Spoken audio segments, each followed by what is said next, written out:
And officially good welcome for the Big Minion 101 test, ladies and gentlemen. Whoever joined just now or is here all the time, thank you for showing up.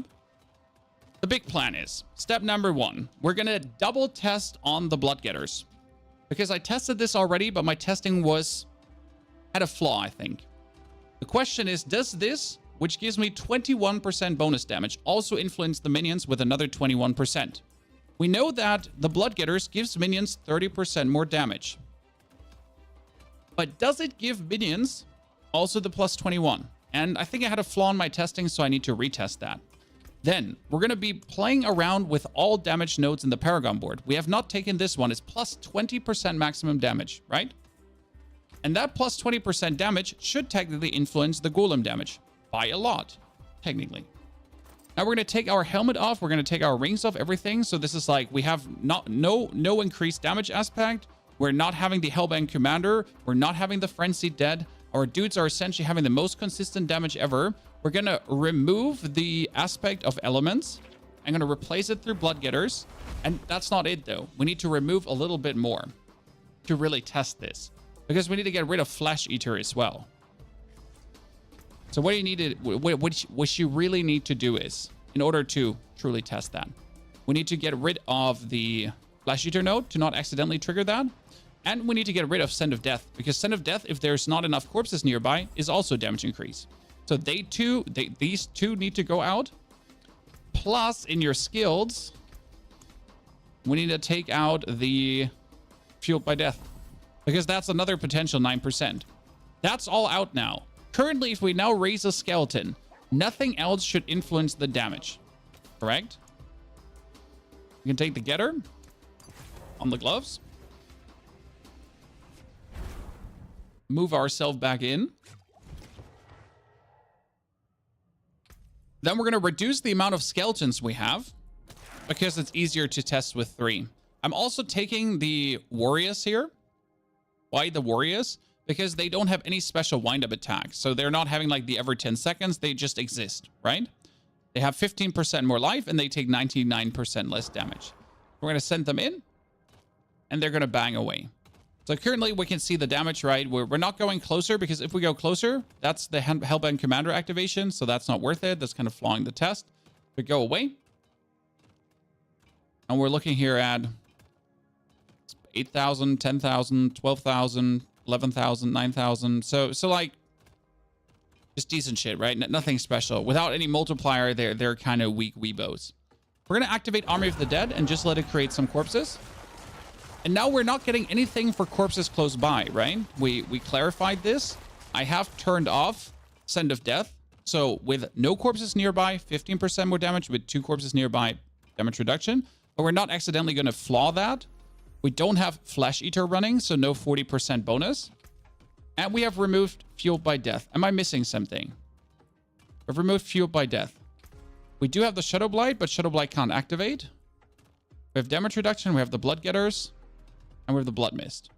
If I'm now activating my Race Skeleton, the assumption would be they get 30% bonus damage from this, plus 21. So they should get 51% bonus damage.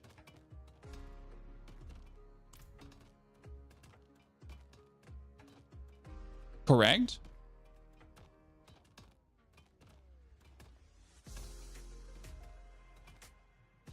I mean, they do 12,000. I saw an 11,799. Correct? If I summon now this little Race Skeleton, the 17,000, 17,000, 15, keep summoning, 18,000, 19, like 18.9, 17, 18,000.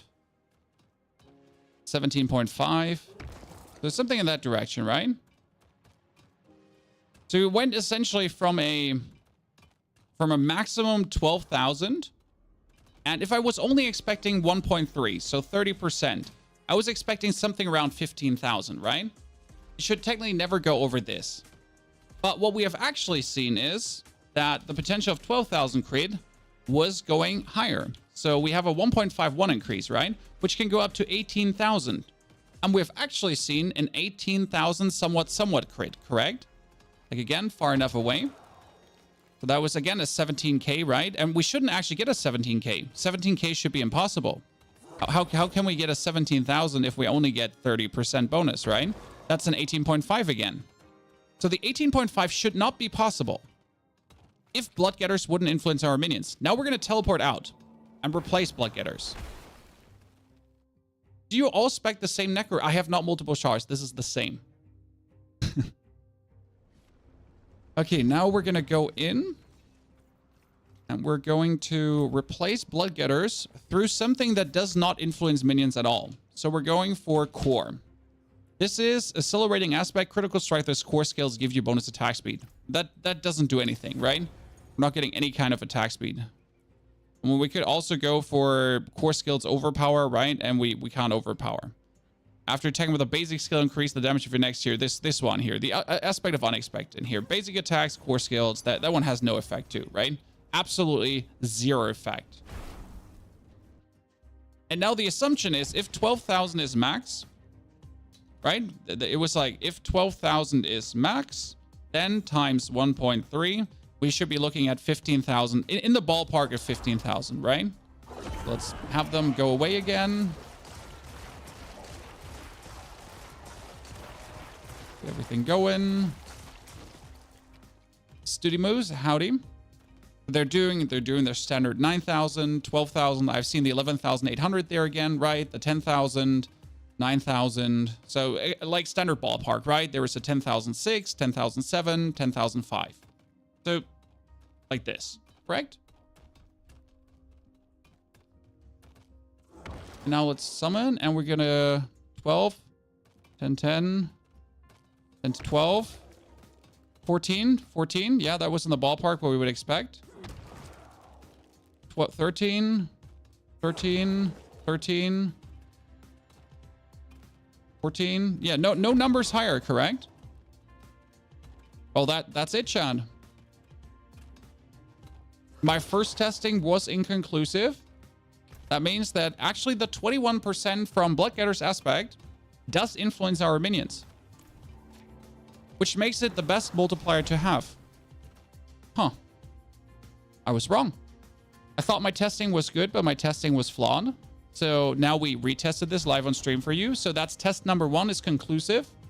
Very simple. Like there's actually no question about this at this point.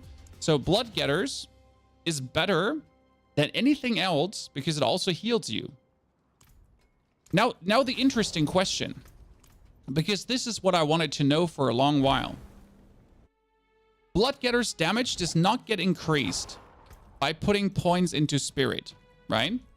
So the thing about skills is, every 8 seconds, your priest healing your skeletons for an additional 20% of their max life, the bonded in essence, should technically not increase the damage of Blood Getters, right? But what if it's bugged and actually does? Because more skill points into something always does better, correct? So we have seen 18,000 damage max. Let's just see if there is maybe a bug going on with this as well. I put 3 points in, they should just heal more. They shouldn't do more damage. So we have this on again. It's a 51% damage increase. We've seen 18,000 max. We're instantly at 17,000. You can see this, like, right? The numbers are just higher. After, like, testing this, see the numbers are higher. So that obviously doesn't do anything. I didn't expect it to do anything. I was just double checking just in case there's a bug. Because you would always know, can you somehow influence the damage here from the raised skeletons? Can you somehow make this 30% damage more efficient? You can. Or you should be able to. Because you know what? What if you equip this on your amulet? Chad. What if you equip this on your amulet? Because if I now get Blood Getters on my amulet, right? That should give my minions a bigger damage increase. So let's teleport out again. And we're going to put on this amulet here. I'm going to replace Frenzied Death through the Blood Getters because I just really want to see how much... Because instead of 70%, right, it's 50% more. So we're getting a 105% increase suddenly. Because currently you're getting a 21% out of this, correct? 21% multiplier. Doesn't sound like a lot. Now let's take the gloves. And we're again going to be putting on the basic. here. Aspect of the expectant, right? I'm going to put the amulet back on. And the amulet is now getting the getters, right? Because currently it says now 105% increase. Hello? Hello? So instead of just losing down to 21%, we're getting actually 30% plus, correct? Now the thing is, how much more is it actually? Because before 70% effectiveness, correct? That means we're getting only 21%. Putting this over to the amulet is so far only a 9% damage increase, correct? Because it's 105% effectiveness, that means 30 times 5%, which is not much. So it shouldn't be much higher damage, correct? Let's send him in. Now, we do have a bit more maximum life. We do have a bit more golem damage, so that shouldn't influence them. They should do the same damage, roughly. So let's just quickly check. They're doing their standard 10,000 and whatsoever. That dude is actually tweaking. And if I now pop this, we are expecting our guys to do 60% bonus damage. So what we're expecting is that the 12,000, roughly, would go up to 1.6. Like almost 20k. That's what we would expect. See how much more it feels, right? When we've seen 18.5 crits, there was a 19. There was actually a 19, so that's good. So the numbers are exactly doing what they're supposed to do. To get the 18.7, 18.9, we haven't had an 18.9 before. We see more regular 18s in general. We have seen only 119 though as the max, obviously. That's the maxi max. 18.7 again, 19. See, like 19, we've never seen 19 before. It didn't exist. The problem is though that the increase is so minimal, right? So yes, it's okay, but it doesn't do enough to be worth it to be put on the amulet. Because otherwise, what could you put on the amulet? Army of the Dead. An Army of the Dead would be a plus from 100% to 150. It wouldn't be a multiplier, but it's still 150% plus instead of 30 and 21, correct? Conclusion, blood getters on the amulet, on the gloves, 100% worth it. So getter comes on the gloves now. That was good. That's already a big finding for the start of the video. And that means I need to do another golem upgrade video, actually. I'm sorry. I'm sorry, Chad. Now, the interesting part is I wanted to check something about golem. Because, like, step one, we're going to check something really simple about golem. Can you use both? Well, what do you mean? Getters and, friends? Yeah, sure. Or what do you mean? Both? Both on amulet in that? No, you can't use double aspect. Like, you get to refrain that both. What are you asking for exactly? Book of the Dead. We get the golem back. Because one thing I wanted to know about the golem is the warriors get dumped. So now the golem, right? I'm gonna have him go away. So step one is golem does like 1 million damage right now, not really much. So he's just like, you know, just slamming away, and he does this very cumbersome like 1.1 million hits. If we actually remove now the golem damage, this one, he should be doing 100% less damage, right? That's a big enough number to straight away see. I mean, he's doing like the 1.1 million again, right? He's doing like 500k hits. If I remove this one, it should reduce his damage. This is just like something I haven't like done in a while, so to actually see if that actually does influence his damage. So that's huge, right? It's literally half of what he was doing before. But this should only influence his actual base damage and not the ability damage. Still, though, it really cuts into his DPS because right now he does like 1.8 million, right? There was a standard 1.8 million. And if we put this back on, it shouldn't technically influence that. I mean, right now he's back, right? Goku, sub, good to see you there. I mean, that's just 100% damage loss straight away, right? And it actually does influence because that was a 7 million hit. It was a crit still, though. He can't go from 1.5 million to 7 million, right? That's like from a non-crit to that much of a crit. Yeah. Good. So what we wanted to test now is Golem damage, because we figured out one thing, guys. Every point of Golem damage is insane. Why is every point of Golem damage insane? Because they get multiplied up by 25% from this glyph. Okay. And they not only get multiplied by that, your Golem mastery is directly multiplying up your Golem damage. This one here, the 200%. Okay. These 200% plus are multiplying up every point of damage you're getting. And that is actually easy to test because we did the math already before the stream, but I'll do it again. So we're currently at 5,346 damage, okay? And if I now remove the glyph, so if we're removing the Golem glyph here, that would lose us 213 and 25%. Now, as you can see, 213 and 25% brings us down to 316.7. So if I now add the 3,617, I would now add the plus 213, right? And I would multiply that by 1.25. We are short. We're missing 600 points. Because again, we're putting back on the glyph. We're mothing here. Putting on the glyph. And where's these 600 points coming from? And this is where it gets interesting. Because if we're now taking 3,600 times the 213, but the 213 is triple, because of our Golem bonus, right? We're having the skill tree, 200% Golem bonus. That means that what we're actually getting from the Paragon board, so that the actual bonus we're adding is tripled. Okay, let's do the math. So instead of 213, it's now 639. And, oops, that was wrong. There was a plus. So it's plus 639. And that one gets up 1.25. And suddenly, we're actually at the value that we're looking for, right? Yes. That means that a measly 8.5% here. Okay? This 8.5% is actually 32%. Because you have 8.5 times 200% of the Golem damage, right? So times 3 times 1.25. Boom.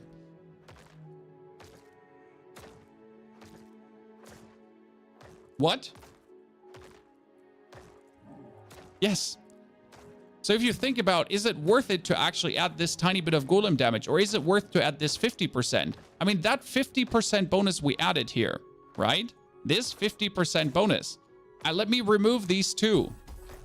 We are dropping down by 240%. Or 220%. Let's bring them back in. Boom. Yes. Because it is 50 times 3 times 1.25. What? Yes. How do you get Golem Mastery 2+8? Simple. You need a chest with Golem Mastery, and that one needs to hit at least 1 Masterwork to go up to +5. Optimally, you would hit 2 Masterworks and bring it up to +6. Yes, I will have to reset this chest until I have Golem Mastery hit 2 times, but I don't want to do it because it's so expensive. Is Golem the best? We're not even done testing. We're not even done testing, okay? It goes further, because now comes the next question. What if we get all damage plus, chat? So if I'm getting this Paragon node down here, this one would give me plus 20% damage. My Golem should get plus 20% damage. But if my Golem gets plus 20% damage, shouldn't it technically mean that he's getting plus 20% times 3 times 1.25? Because the all damage that my Golem gets should be transferred into Golem damage, correct? So we're expecting that this should technically directly influence the Golem damage. Now, that is a theory that I've actually not tested yet, right? Which means I need to yoink out Paragon points that have no influence on the Golem. And I need 1, 2, 3, 4, 5. So I'm going to remove this. 1, 2, 3, 4, 5. And I'm going to check if I still have these nodes activated now. I lost dexterity, so I can't actually remove these 5. I need to remove that one here. Fuck, I lost 2 decks. I have 6 points left, so we're fine, actually. So I get 5. That means they're still active, right? Make sure. Let's check the Golem damage. 5,346. Correct. And now if I'm... Technically, the assumption would be if I take this plus 20%, it should be plus more, right? So let's go for 1, 2, 3. That's 5% damage plus. And that would be, in total, 25% damage plus. Now, the assumption, again, is that influencing our Golem damage at all? No, it's not. Now, is it still influencing the Golem damage? Yes, it still does. Because, again, our Golem is still getting the all damage bonus, right? It's just that it's not multiplying upwards, right? So is our Golem, like his ulti, is it still being influenced by this? It is. It is. It's also influenced by our intelligence. But the conclusion would be that if everything is being multiplied up, it's actually not worth it to take this node, right? Because I would rather, by any means possible, and we're talking about by any means possible, right?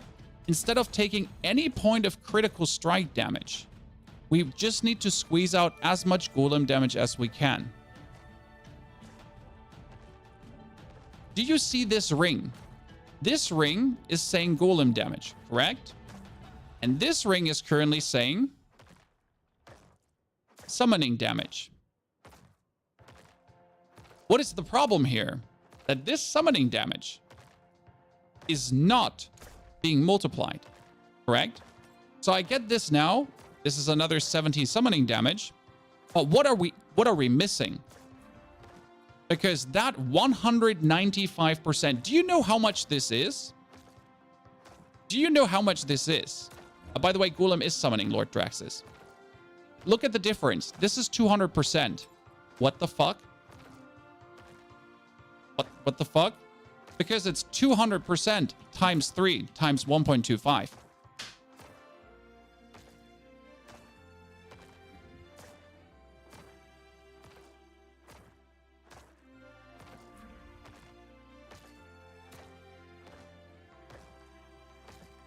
Which means that this 75% that we have here is costing us 750 damage. Right? We're not missing 200, we're missing 750%. What? That's robbery. Like, you thought not getting Golem damage is bad. Here again, this is 160% bonus, right? Now you're gonna say, I have a 160% roll, that's fine. It's not. This is not fine. You're missing 40 max damage. And you know what 40 max damage again means, right? Like, that this is the absolute scammery about this. Let me close all these calculators. I have way too many calculators up. Jesus Christ. We did calculate way too much today already. So missing 40 damage is again missing 40 times 3. Oh, 40 times 3. Times 1.25. You're missing 150% bonus damage, right? That's not 40, that's 150. That's so...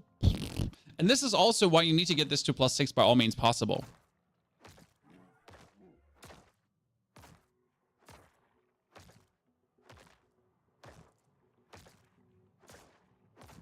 Oh, and by the way, that applies to your warriors and to the mastery of the mages as well, right? So if I get +12 in warrior mastery, all the damage that we're getting to warriors is getting multiplied up too.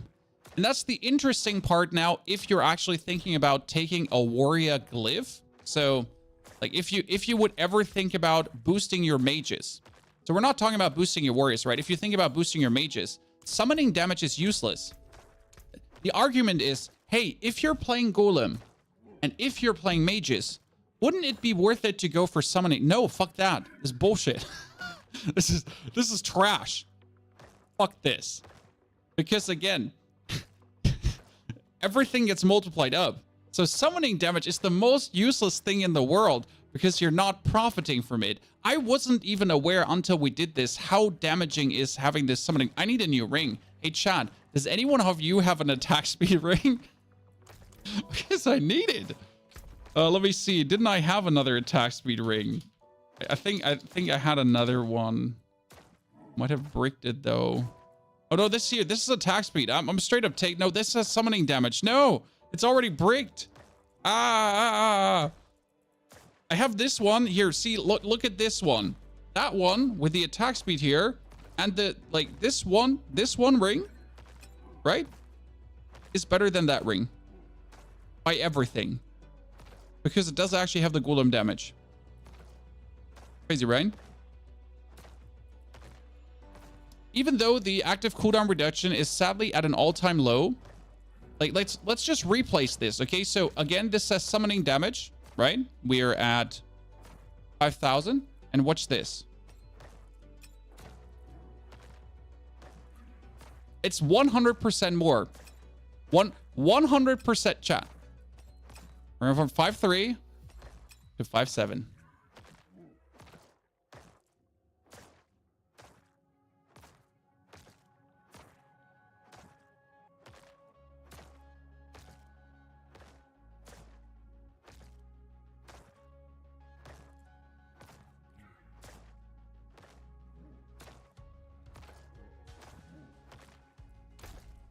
Interesting, ain't it? Let me put my points back in before I forget about this. If I'm now looking at my Paragon board, every 8.5% node, these two nodes. So we're currently missing 8.5 plus 8.5. Okay, we're missing these two. Then I'm missing that's it. So I'll know another one. 8.5, 8.5, and plus 8.5. So these 25.5% that we're missing is in reality times 3 times 1.25. So we could get another 100% golem damage plus with these 3 points.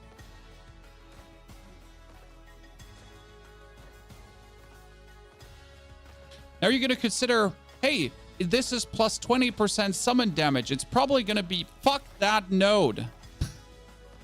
It's useless. Virtually useless. Problem is weaseling out these points, right? Where am I going to get them from? Because this one here is currently plus 20% for 2 points. So it's obviously more, right? It's obviously more than if I would remove these 2 points to get them out of here.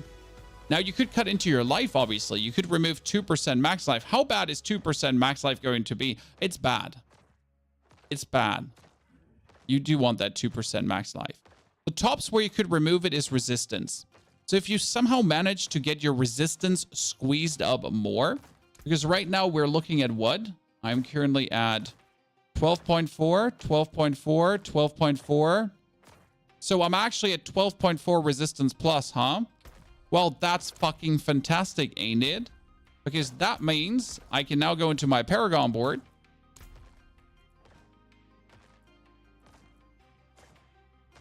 Scrittity screw, remove these points to only go for this, which then still has me resistance out, fire.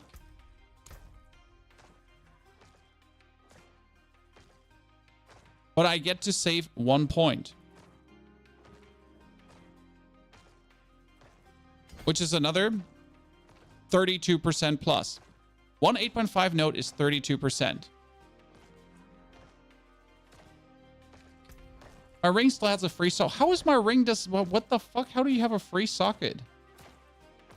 Holy, that means I have even more. Interesting. I need more time.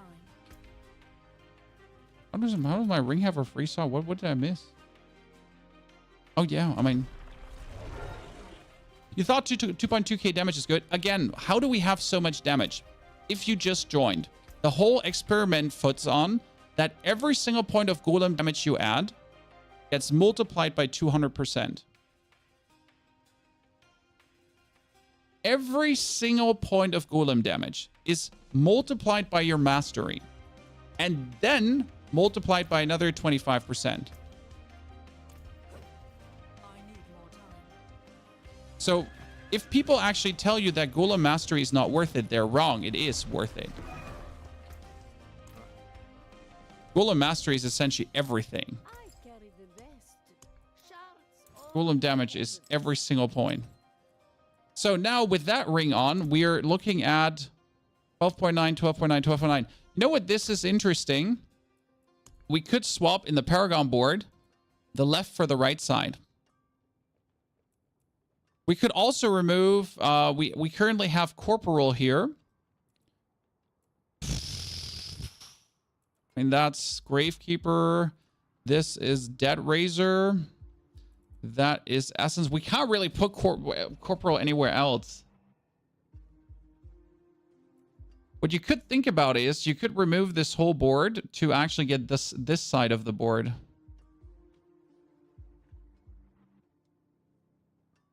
If you think about it.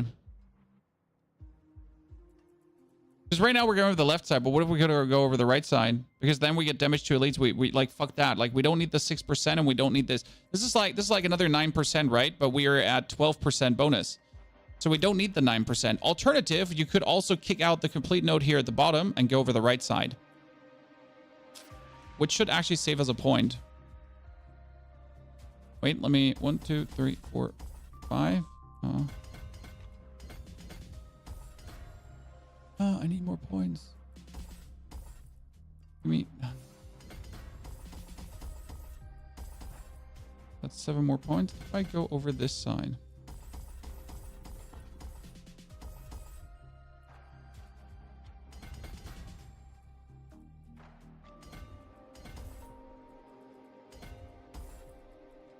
I have to go for that point.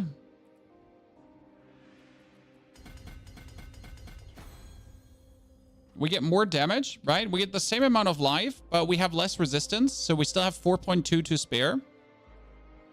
Right? Still have 4.2 to spare.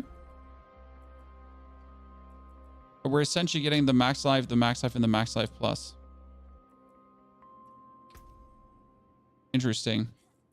The only problem is we lost some maximum life here from using this one. Armors to overcap. I can't fix this. Because we're running currently armor pans and armor thingy. So we're also overcapping only by 700 points, and I can't fix that. Not with the gear I have. The thing is, not with the gear I have. I cannot fix it. We're stuck. We're stuck with some of these gear pieces for the time being. Yeah. What's that? What we could do is, though, we could take the ring. And I think I can re-roll crit chance? Or what could I re-roll on it? We could re-roll intelligence into max life. But if I re-roll intelligence into max life, we're going to be losing resistance, right?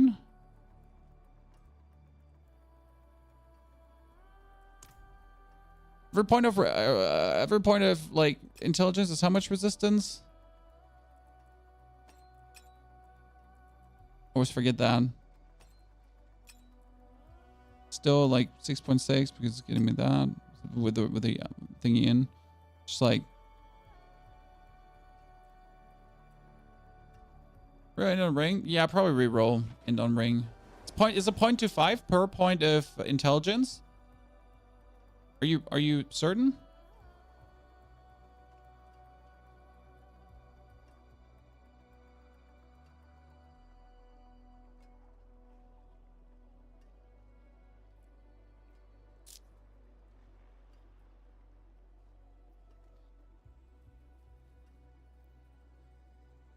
Can you hover into calculate? Actually, yeah, we can hover over into calculate. You're right. We can just calculate it. I mean, we have 1,000 in, and we get plus 25.4 plus. So you just divide 25.4 through 1,000. So it's 0.05.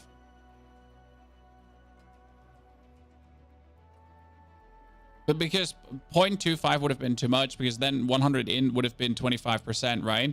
But it's 2.5%. So 100 int is 2.5%.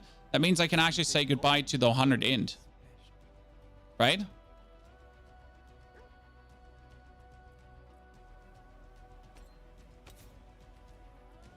Because the all damage plus is useless. Great. that's too low for maximum life to swap. Oh, so you would actually assume that it will be like super easy to get maximum life. There we go. Which brings us back, and we're still resistance out. Perfect. Okay, I did not expect that this would turn out so good. So that experiment was nice. We're still like we're still asking ourselves if we could weasel out some more point, but we should be fine. So these are, oh, actually we're missing a dex now. We made an oopsie. We're missing a dex now. We don't miss a willpower though. No, we need a dex more. So we need to cut an int and get a dex. Or we need to cut a willpower. Wait, I know where I can cut a willpower. No, I cut the willpower here. That could be an int. Oh, by the way, that could be an int. That could be the willpower cut. That could be an int instead of dex, but we don't want that. That's an int. An int.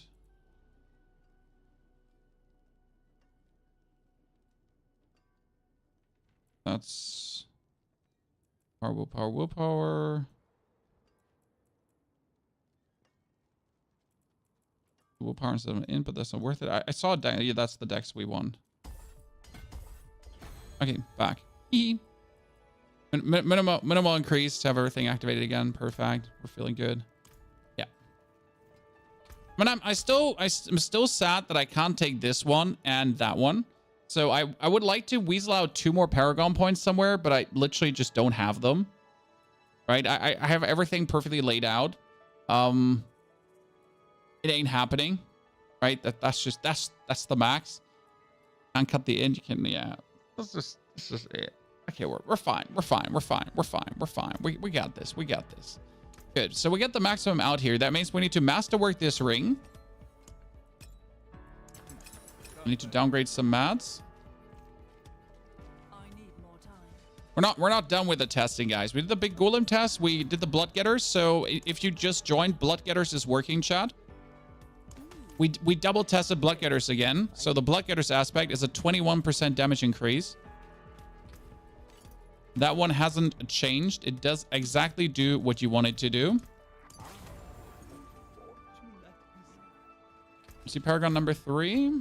So it's currently 1, 2, 3. Paragon number 3 is the node for exploit, and exploit you can't go better through.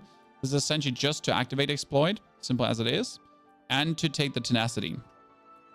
Okay, the kind of the reason here. But you could do, actually, this is 6% life. No, this is kind of good. Like, I kind of find like this is an ugly solution, but I've never found a better solution to go through Flesh Eater. Right? Flesh Eater is an ugly solution. I hate it, kind of. But you need to go somewhere in, and you need to go somewhere out. You could go over the right side instead of the left side, but again, like, it's the same. Like, it doesn't really change much. Would damage percentage work with the Golem Mastery? No, we tried it. It doesn't multiply up. So damage percentage plus works. Okay, again, a damage percentage plus works generally with a Golem, but damage percentage does not multiply up the Golem damage. Okay, so the actual Golem damage that you have only gets influenced by Golem damage, which is very important, like connotation there. So if you would get, like, if you have the choice in your Paragon board for more int is more all damage, and that's nice because more all damage is always good. But that more all damage does not, in fact, influence the Golem damage multipliers and doesn't get multiplied up like the other shit. I'm not ready yet. And that's why Golem Mastery is so important on your chest. Because every single point of Golem damage times 3. Oh, baby. I mean, sure. That brings us now to a grand total of drop from 5.7 to 4.3 because you're not outside of combat. So look at this. This is 4.7 now, but we are not out of, like, one multiplier is not applying, and that's your glyph multiplier. So we should see this now times 1.25%. Okay. Fallacy, thank you for the 10 gifted subs, Fallacy. That's a lot of money, sir. A lot of money. Appreciate it. Happy to see you there. Thank you very much. So now we're at 5,900. So again, we had 4.7, 4,700. times 1.25 is 5,900. Inside the world, the golem glyph doesn't calculate. This one here doesn't calculate, doesn't compute. Why in the hulking board did you take damage while golem is active? I'm not taking that anymore. This is the golem 5.0. Currently, you might have missed this. So this glyph is not being taken anymore. That was a remnant of the old build. We've already updated. As you can see, we have all 3 golem damage nodes. And that's why Gravekeeper, by the way, is so important. Why is Gravekeeper so important right now, guys? Because it turns this 50% damage node into a 112% damage node. And again, what is a 112% damage node? 112 times 3 times 1.25. So this Gravekeeper glyph currently gives me 420% golem damage plus. Fallacy. Thank you very much. We do appreciate it. So you use crit damage on rings. Yes, I use crit damage because crit damage essentially multiplies the golem upwards, right? So that crit damage directly works to have the golem just crit harder. Done. Now, the only thing we have to fix is our attack speed, because our attack speed is currently at 34.2% and 10%. If I could get attack speed on my gloves instead of critical strike damage, I could get a multiplier, because this is now a different way of thinking. So you would think that plus 80% crit damage is a lot, which makes sense because it's nice. But if I could remove my Hellband Commander from an Amulet over to my ring and then move the Army of the Dead, for example, onto my ring, or the aspect of reanimation, because the aspect of reanimation is another 60% multiplier, so that's 20% multiplicative more damage, correct? Everything you do times 20%. How important is attack speed? Vary. The main reason for attack speed to be on certain items is that you can move it away, that you can move Frenzied Death somewhere different. Okay? So what I want is the critical strike damage to actually be attack speed. By all means. And I'm... There you go! Since now, if you're looking at it, we are sitting at a comfortable 47.8 plus 10%. And that's the interesting part. Now I'm going to take the Frenzied Dead over to my ring. Okay. Frenzied over to my ring. Now Frenzied Dead would essentially give me a 45% bonus. Plus 55 is 100.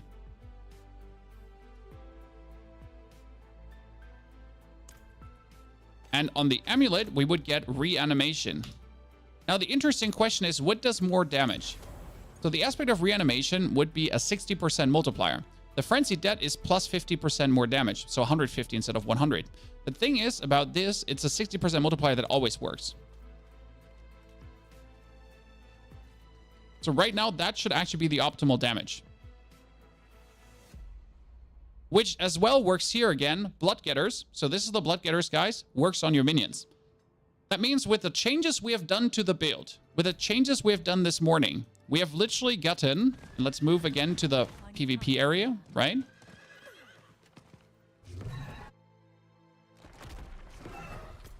We are now having an increase of 600% golem damage today.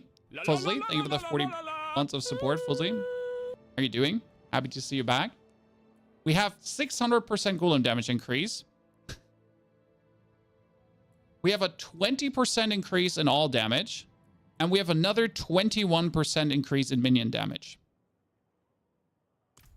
Let's take this for a test drive to see how well the changes actually translate. And I need more materials anyways, right? Almost 6K. You want to know the crazy part, guys. If I would now increase my Golem Mastery by 1 point from 5 to 6, do you know what would happen? This would go up from a 200% to a 225%. Ergo, all my golem damage I have,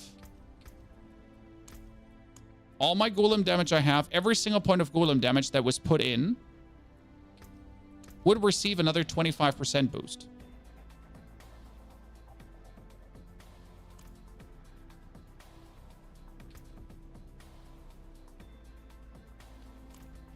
And that's the main reason why Golem damage is truly, why the Golem mastery is so absolutely incredible. That means today, our goal is to reset this stupid chest so many times until I get 2 ranks in Golem mastery. Right? That's going to be all our money today.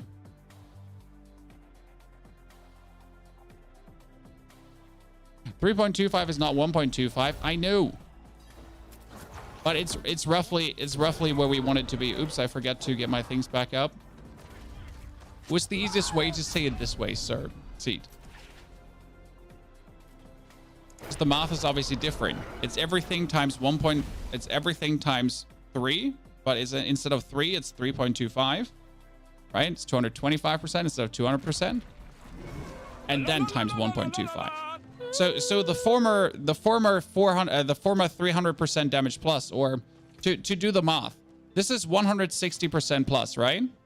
So right now the calculation goes 160 times 3 times 1.25, 600.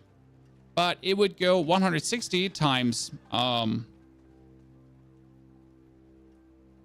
is it 3.5 or 3.25?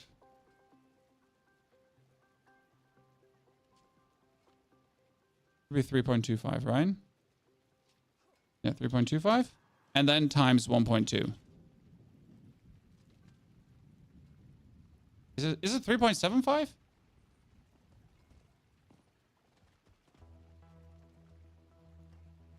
No, 300% would be 400 times 4. It should be 3.25. No, it's 3.25. Yeah.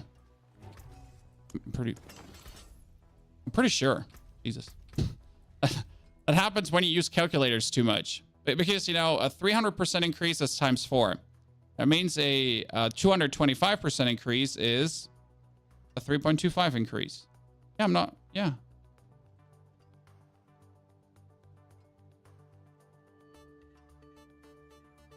Yeah. Yeah. Yeah. Timo. Thank you for the 69 months. Timo, pleasure.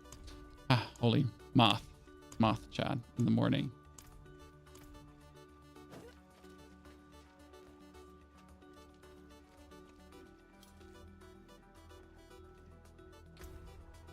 Okay, now let's do a 100 first. And we've been actually struggling with a 115, guys. So we should be doing more damage than ever right now. I mean, we've been already doing nice damage before, right? Should we do a tormented boss too? And then, yeah, we should do a tormented boss too. I mean, again, all these upgrades, they're kind of like nice. Oh God, I can't put the skill. Did I forget to put the skill point in, chat? Again.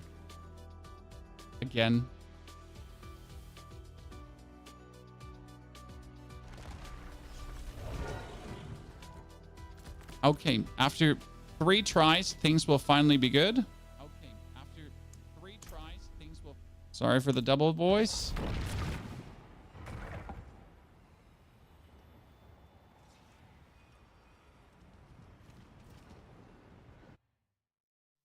Take a breath. No, we're live. Life doesn't allow to take a breath. You need a... I was just testing the community if you were paying attention, chat. Okay.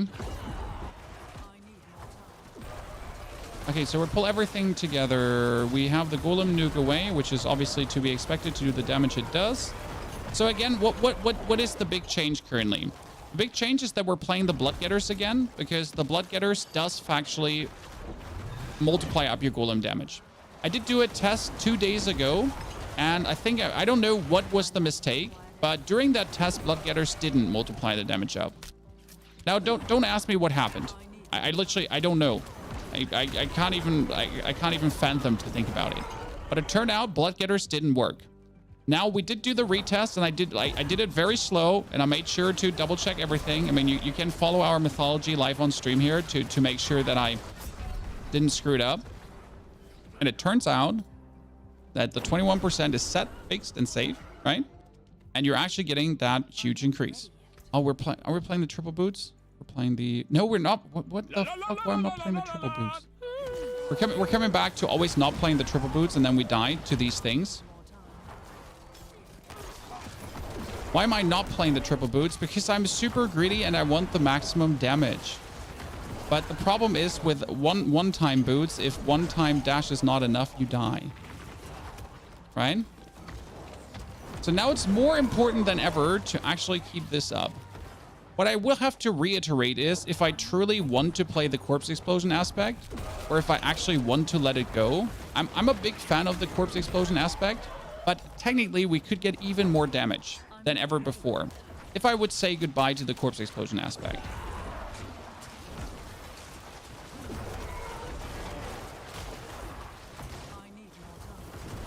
I'm not sure if I want to do that, because if we get rid of the corpse explosion aspect, we can essentially put blood getters on our chest, and we could play then another aspect for damage.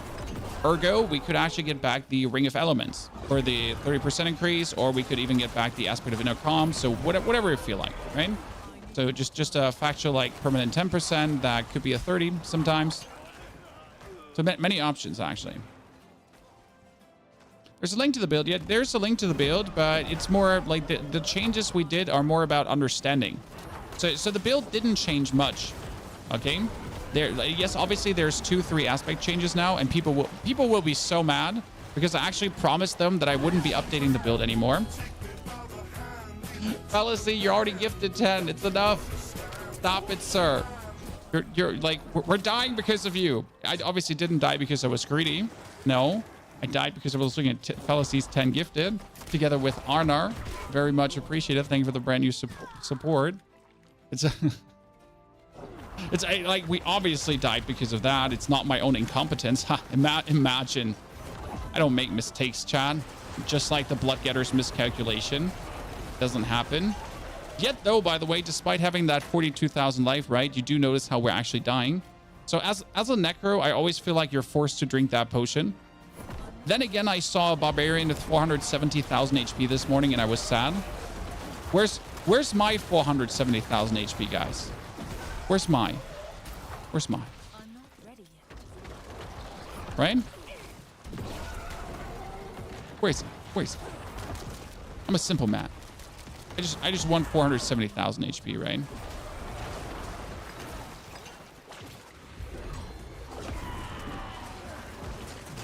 Which potion is best on Necro? Fortitude. I mean, Fortitude is a 20% health gain. It brings me up to 50,000. And I would actually be able to go up to like more if I now masterwork the items further. And the thing about Fortitude is that like that 50,000, I figured out 50,000 is the break point where you just survive things. Like I get hit by a poison explosion, survive. I get hit by a shadow explosion, survive. I am below 50,000 and it turns out that more things kill me. Now you could say, hey, would damage reduction fix this? No, it wouldn't. Because let's say a poison ground explosion happens, right? And you have damage reductions from close enemies. Well, the poison ground explosion doesn't care about your damage reduction from close enemies. The poison explosion doesn't care about your decrepify, right? That's a lot of problem with all the elemental kind of based booms. They don't care about your damage reduction. Damage reduction from close is useless. The only thing that helps is hardened bones because that's a straight, safe, big damage reduction. And what we technically could do is we could put hardened bones on our amulet, which might actually be the solution, right, to go for. Maybe Shaco. No, Shaco is not an option because Shaco does nothing for the build. That's the problem.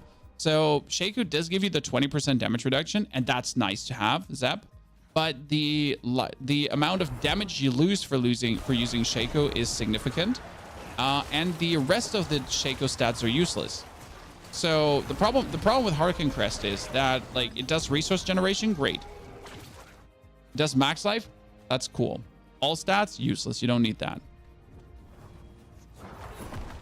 Which means that you're essentially only will be having Harlequin Crest for the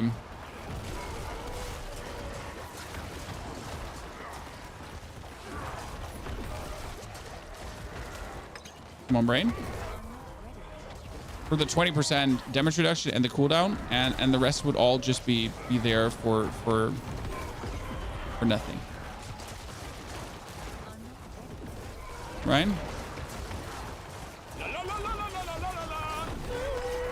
That kind of feels sad.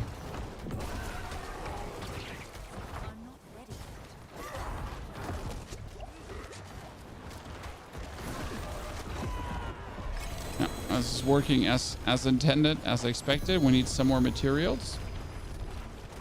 I'm not doing 99s right now. I like to hear that. 99s are the vibe. Fallacy, also thank you for subscribing yourself. You almost forget that after getting 20 out. Did some runs last night, and I just want to brag a little. I got Tyrael's Might, Grandfather Doombringer, Melted Heart of Selling. Let's go.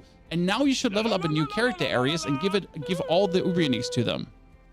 So what I'm going to do is, when I level a new character, I'm definitely going to always give it the Harlequin crest. It shows your player highlight settings. Yes, we're going for options, gameplay, and then all the way down. Player highlight is currently golden because I wear golden armor, but actually equipped, like I kind of went for a more orange look. So I'm actually going to make it orange today. We have the enemy target highlight. You should have that too. And you could actually highlight the objects a little bit different just to have objects pop a bit more. It does help to distinguish things a bit more. See, like I can see my character wherever I am, always. Kind of nice. But I like to adapt my aura to the way I look. Spikes, we had to do the 100 right now to show off things. I'm sorry for going against my own word. You got me. So yeah, if you look at my helmet, I have Skeletal Warrior Mastery 7 ranks. That's a lot of damage. We have cooldown reduction and maximum life. If I would play the Harlequin crest right now, I would essentially just get cooldown reduction and max life, and that's it for 20% damage reduction. I would also lose the aphotic aspect. Then the aphotic aspect would have to go on my gloves. Then the Bloodgetters aspect would have to go on my chest, and I would lose the chance to get another damage multiplier. Because right now the thought would be, let's say we're gonna fuck the corpse explosion. Okay, let's remove the corpse explosion. That makes my gameplay a little bit safer as well. And we would put the getters on here, which would allow me on the gloves to play another offensive aspect. Now, obviously, the amount of offensive aspects we have is severely limited. Severely limited. Because there are not just many interesting ones. The best one I personally found would be, for me, elements, because I just like elements. It's kind of fine for the rotating ring. That's 30 and 30 increase. And it would be nice to see how much more damage we're actually doing now. But in order to test this, what we need to do first is we need to gather enough materials to masterwork this ring to done. What we can do though now, if we don't play Corpse Explosion, and that's important, we have to change these skill points. Because without Corpse Explosions, these skill points don't make sense anymore. None of these does. It means I have 8 more skill points to actually put on things, which is actually quite cool. Actually, not that. I have even more skill points. So I have 10 more skill points that I could spend around the world. And these 10 skill points could be 3 into spiked armor. And why 3 into spiked armor? Because that would boost my armor, but now I could actually remove armor from a piece. So I don't have to have armor on my boots, or I don't have to have armor on my pants. I could go for another pair of pants. I think I would have a pants with 5 mage mastery, if I'm not mistaken. Here, I have this pair of pants that has maximum life and intelligence, for example, over this pants, which has armor maximum life, or I could finally swap the boots. But the problem is I don't have warrior mastery boots, right? Do I have other warrior mastery boots? +3. There were the triple evade boots, and that was +2. We'll have to re-roll the armor into something. Right? Because I can go away from 2,000. Wait, what happens? Actually, I can't completely go away from the armor, because even with this, if I lose the 2,000 armor, I'm still not there. That's interesting. Which doesn't change the fact that the thorns would actually be useful, right? What you could do, though, is you could increase or decrease your blood mist cooldown, right? That's a good one.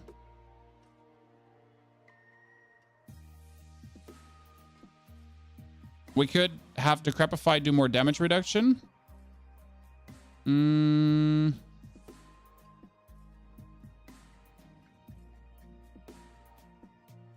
that's kind of like it. What you could do. So technically, the best points to spend here for Blood Mist, just to have the cooldown lower, because you couldn't rely on the Corpse Explosion to reduce the cooldown anymore. And you could probably put 4 points in here just to have more damage reduction. I mean, it's another 3%, but that's like the most free 3% damage reduction you'll ever see. Right? Kind of nice. 5. Because else it looks ugly. Yeah, but we can't kind of like remove any piece of armor right now. If I actually masterwork this 4 more times, I should be able to remove the armor then.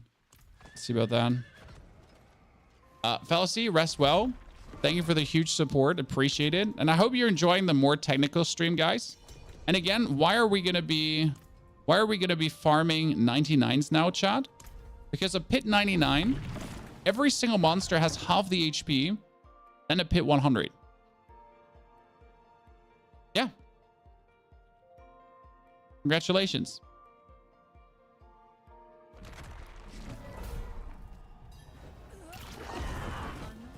And the difference is 1 single piece of material. So why again would I ever bother touching a 100 pit? Right? Why would I ever bother with that? When there's virtually no reward for it. And the problem is that pit rewards are linear instead of multiplying up. Robbery, right? You would like to have a nice little exponential growth because the difficulty is exponential growing. And Blizzard has kind of missed the mark on the risk reward thingy. I think this is something we can have them change. So that's very important. I think this is personally a change that is possible to do.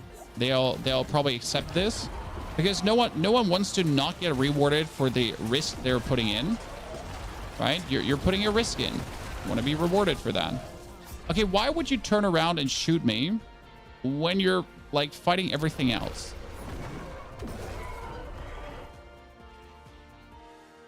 Does Harlequin Crest make or break the build? It doesn't add anything to the build.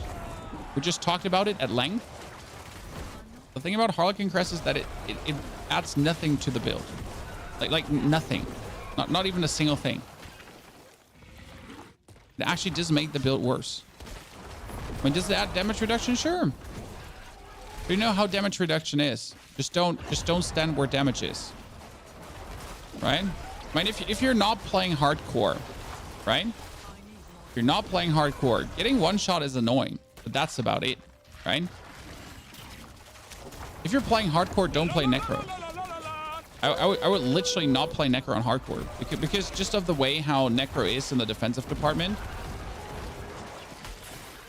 And you might notice that most cool hardcore players who have like high hardcore achievements, they're playing barbs, they're playing rogues. The reason for that is simple because the damage reduction that barbs and rogues can get is insane. Because you know what rogue can have? Rogue has an ability called Dark Shroud, which gives you 5 times 12% damage reduction. And you can restore it by just attacking, doing crits. Oh, and that 5 times 12% can actually be increased by putting more skill ranks in. So it's actually more than that. And that 5 times 12% can be increased by another aspect, which increases the effectiveness of every single damage reduction by another 4%. So that's an even bigger increase. Then you can do Harlequin Crest. Then you're getting... I get another like 40% damage reduction from the Paragon board. You just don't have that as a Necro. Right? Your buddy lost his Necro Tormented Greg. Yeah, that can happen. Unfortunate moment. And yeah, there's a possibility. He was probably too early there, I would say. I mean, right now, if I go to Tormented Greg with my equipment, right, we just eat him up. Like right there, there's no danger of me dying. I have enough HP. So Necro's doing 140 pit. I mean, no hardcore player is doing 140 pit, sir. The Necros that are doing 140 pit are relying on the Holy Bolt bug. So Duro, it's nice that you're trying to talk up and somehow trying to make a point, but your point is mute because you didn't know what you were talking about. Sorry I didn't want to do this to you, but if you want to be trying to wisecrack smartass, you'll be called out for it. Because it's literally just a bug that's allowing this, right? Nothing else. And it still doesn't say anything about the damage reduction of Necro. Because the fact doesn't state that the damage reduction is atrocious. And you know how they're doing so high pid? By literally trying to stay in the Blood Mist, like this, right? As much as possible. Don't take any point of damage. Because why would you want to take any point of damage? And perfectly avoiding every one-shot. Are there any necro builds that are strong without minions? Bone Spirit, but that's using minions too, but not minions as the other minion builds are using minions. There's a Blight build that is strong, yes. So Blight build is strong. The problem is you're also relying on a bug there again. Because in order for the Blight build to actually be strong, you need to go all damage instead of damage over time. Weird, right? And the Blight build requires you to have the Even Piercer. If you're not having the Even Piercer, then you're essentially can't play the Blight build. That's it. Sure, there's Bone Spear, but Bone Spear can barely do a 170. 107, sorry, not 70. So they can barely do a 107, right? Because of them just vanishing. And the gameplay just being, they just don't do enough damage. Like, imagine having like a Bone Spear do 5 million damage, that's nice. But imagining a Golem doing like 1 billion damage, right? How many Bone Spears, how many 5 million Bone Spears fit into 1 billion damage, chat? I have a question for you, right? How many 5 billion, how many 5 million Bone Spears can you fit into 1 billion damage? Answer it.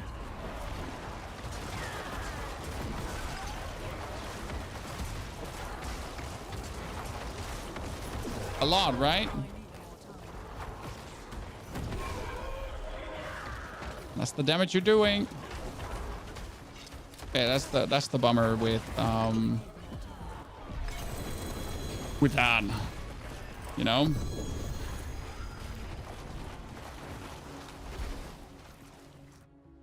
Is Diablo trade down? The site is relatively bugged, I think, because too many people want to Diablo trade.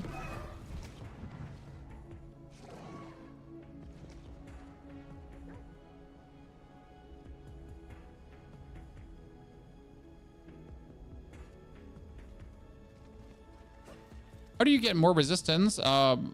Big gem, 1,000 intelligence, or 900 intelligence actually in my case, which is not a lot. And then it all just stacks up kind of nicely. Okay, wanted to temper this ring.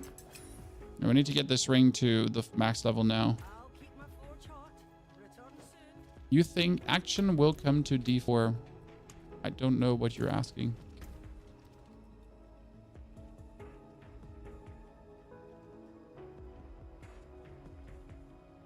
In Indica, no bugs are being fixed during the season. This is very important because none of these bugs is game breaking. Okay, not a single of the bugs that we're facing here right now that I've talked about, the interactions, none of them is game breaking. They're all empowering builds in a certain way, and they should be getting fixed at the end. Okay, at the end of the season, when everything is over, done and dusted for season 5, these things should be fixed. But at this point, if you fix a bug, you ruin a build, right? I mean, if you fix certain bugs, let's say you would fix the all damage interaction with damage over time. That makes all damage double dip. A damage over time build would be done for. You couldn't simply play it anymore because you would lose like literally 50% of your strength is just out of the window, right? Like for overnight, 50% less damage done.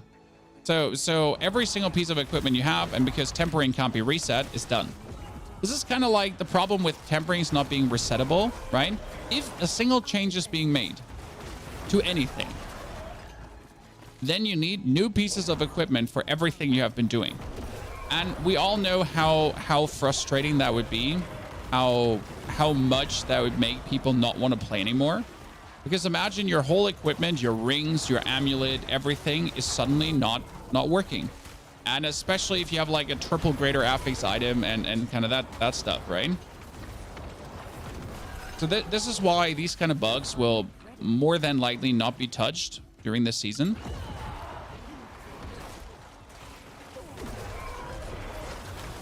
I mean, will Holy Bolt maybe be altered so it is not overtuned anymore? Yes, probably.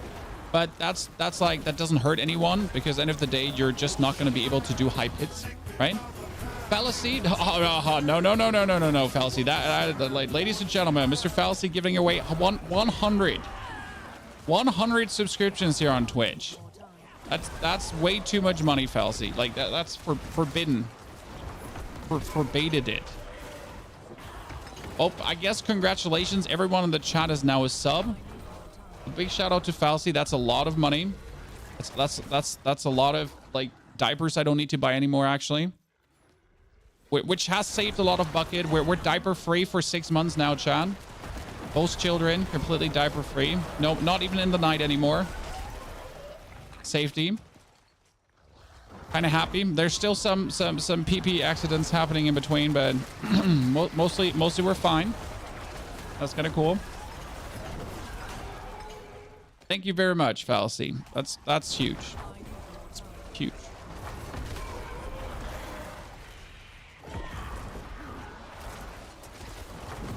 Good. So our damage is higher. Undeniable. That means, should we try out the 115 again? Because we couldn't beat a 115. We were just having like a little bit too few damage points.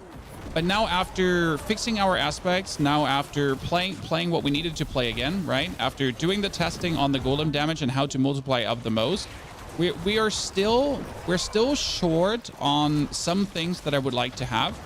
So technically, before I actually go further, before I start doing 120s and so on, I should be getting my Golem Mastery to +6, because again, my Golem Mastery +6 would literally mean roughly a net total increase of 25% damage again on every single Golem damage point, right?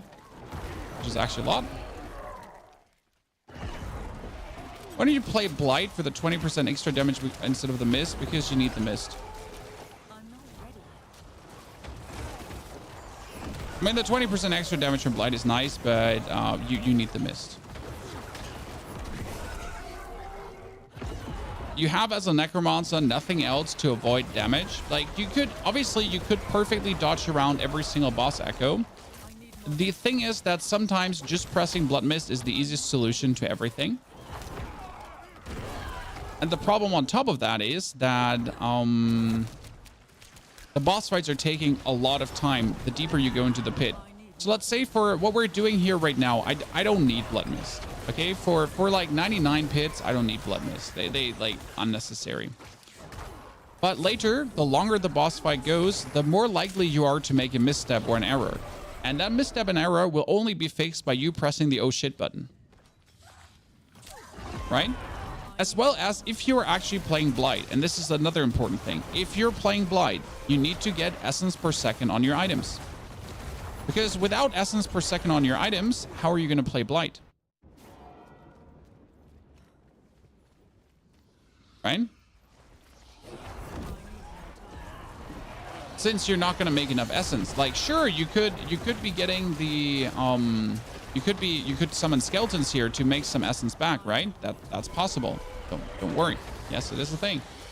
But the essence you're making back is like you're more often than not casting Blight than you're casting Blight. Right? So unless you have the gear fitting that you want to play Blight, no. And again, essence per second would be on my boots, then I would not play armor. That could work. Essence per second would be on the chest instead of life per second. That could work as well, if I had the gear, right?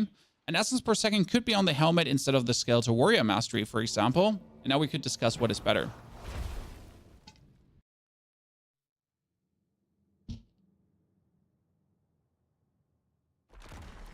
Corpses make enough essence? No, they don't.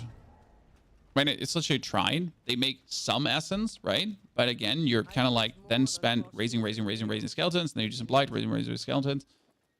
If you want to play Blight, play Blight. Like, who am I to tell you to not play Blight? If that is what you want to do, just do it instead of Blood Mist, and tell me how it goes for you. Because I'll assure you, you're in enough situation where you're like, you know what? If I have Blood Mist, I would have survived this. And then you're coming to the point that if you had Blood Mist, you would have survived that too. And if you had Blood Mist, you would have probably survived that too. That's kind of like the outcome that you always ring back into.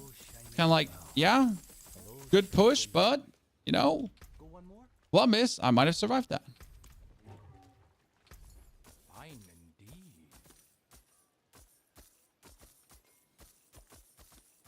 Let's make at least some money back. It's not a lot, but here's my sell all. Sacrilegious Soul. Do you think it's worth instead of the rings with 1 greater affix? No. Sacrilegious Soul is not worth it. I do like Blight, though. I'm personally a big fan. Your cooldown is insane. Why so fast? Because of the aphotic aspect. The aphotic aspect makes your skeletal warriors be shadow damage, so they get boosted by shadow damage. But the real deal that actually happens is that the 20% stun that the aphotic aspect has a 100% lucky hit chance. So the 20% stun, listen, has a 100% lucky hit chance and will 100% trigger your Decrepify. You get Blight from the Blood Mist aspect, doesn't work. The Blight from the Blood Mist aspect is not Blight. It's Desecrated Ground. So, the Blight from Blight is Blight. But it's not Desecrated Ground. So the Blight from Blight is not the Corpse Explosion Desecrated Ground. The Blight from Blight is not the Blood Wave is Desecrated Ground too. These are not the same thing. They sound like the same thing, right? And you would assume, hey, one says Desecrated Ground. That seems like Pools of Shadow. So why is it not the same? But it's not the same. So the only Blight that's not Blight that's also Blight is actually when a Bone Prison is also Blight, because it actually does say Blight. You know, it does verbally say this is also Blight. It does Blight. Not Blighted Ground or anything, you know, it just says the word Blight there completely. So that's the keyword why the Bone Prison thing is actually working. So right now you can see we summon the Skeletal Priest and our cooldowns are going crazy. And that's again because our Skeletal Warriors are then triggering the aphotic aspect. And the aphotic aspect, when it gets triggered, does 100% lucky hit. And if you're then 100% lucky hitting, then you're essentially reducing the cooldown with Decrepify. Now, the main reason why you're actually playing the aphotic aspect is because it stacks up your Shadow Blight key passive. So you're actually not playing it for the cooldown reduction. You would say, hey, Pony, if it's bugged, why you play it? Because I need it for the actual applying of Shadow Blight key passive fast enough. Because if they're Shadow, your warriors, they actually do Shadow damage and they apply their Shadow Blight key passive faster. And that's why you're actually playing it. But it now has an absolutely insane cooldown reduction. Well, boo-hoo. Get robbed. Wasn't my intention. Still, though, I'll take it. I mean, we're happy that minions are barely functioning anyways, right? The minions are working, that half the minion Paragon nodes are still not what they should be, that a lot of things are bugged. Like, be happy that that's at least somewhat working together right now. Because it could also be the difference where it's not.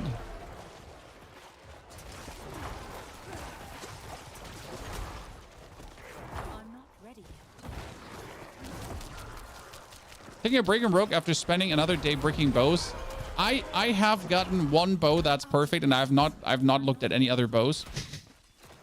It's like I have my non-greater affix bow that has the perfect temper rolls, and I've not brought myself unhappiness. I've not brought dishonor to the family. I've literally just stuck with that one bow. That's it. Like, so you choose your battles, chat. I choose mine by not wanting to upgrade. Now, I will have to say, though, that I have to reset the temper on my chest because I will definitely want to get the Golem Mastery to +6 because the multiplier is just too huge. I mean, after our recent findings today, the way how it actually really does multiply upwards, yeah.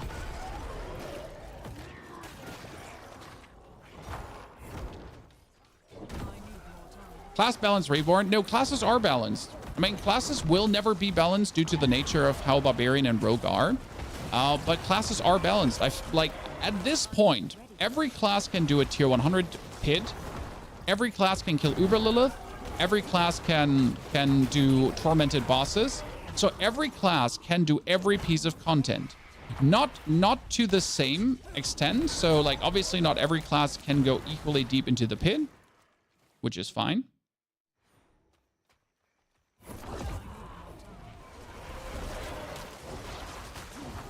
But every class can do every piece of content solo. I mean, some easier, some harder. Some have more build variety, some have less build variety. But I would say the class balance is actually, it's better than during the Abattoir of Zur. Because the Abattoir of Zur, you were fucked as a Necromancer. Because you literally didn't, like, there was only one build that you could play. Due to the way how the Abattoir of Zur works and how, like, the end bosses worked. So there was literally only one thing you could do, which was actually really disappointing. And made me virtually stop to play that season. I mean, I wanted to have more fun that season, but it was kind of like, yep, this shit. I have zero interest.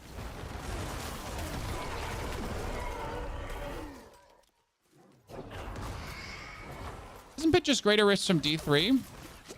Something like that, yeah. I mean, greater rifts don't have boss echoes, I think, so that's new.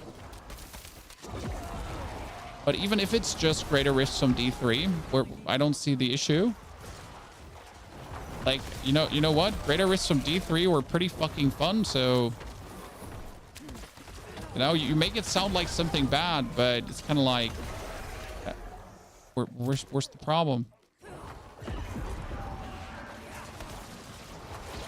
Wouldn't mind.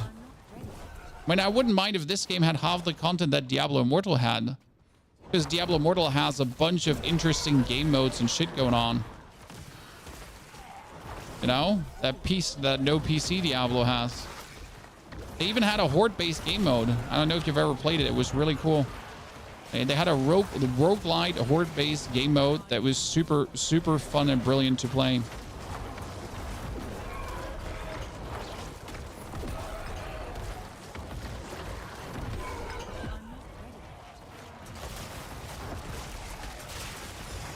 Oh, also one thing that I didn't mention about Blood Mist, but it kind of allows you to actually stick close to your minions, right? And if you can stick close to your minions, then you're getting the Hellbound Commander, which multiplicative raises the damage of your minions, right? That's kind of cool.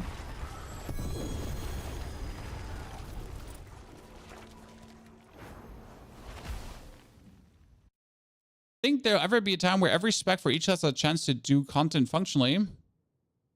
I mean, you can do everything with every necro spec right now. Ergo, kill Lilith, tier 100 dungeons, and so on. It's just different effort needed for the respective builds. Okay? But a Blood Surge build can still kill Uber Lilith. Just different effort needed. Some builds have it easier, some builds have it harder. You choose your own pain, right? You choose your own suffering, end of the day.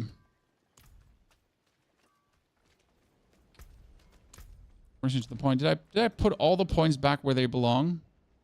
I'm just double checking to make sure. Like, we have the Cult Leader running, we have the Son of Death running again. Yeah. So we're happy. Am I trying to make a Bone Spear minion build? Is it worth keeping the Golem? Nope. Because you're not going to boost him in any way. I mean, you can keep the Golem, don't get me wrong, but you're not going to be boosting him in any way.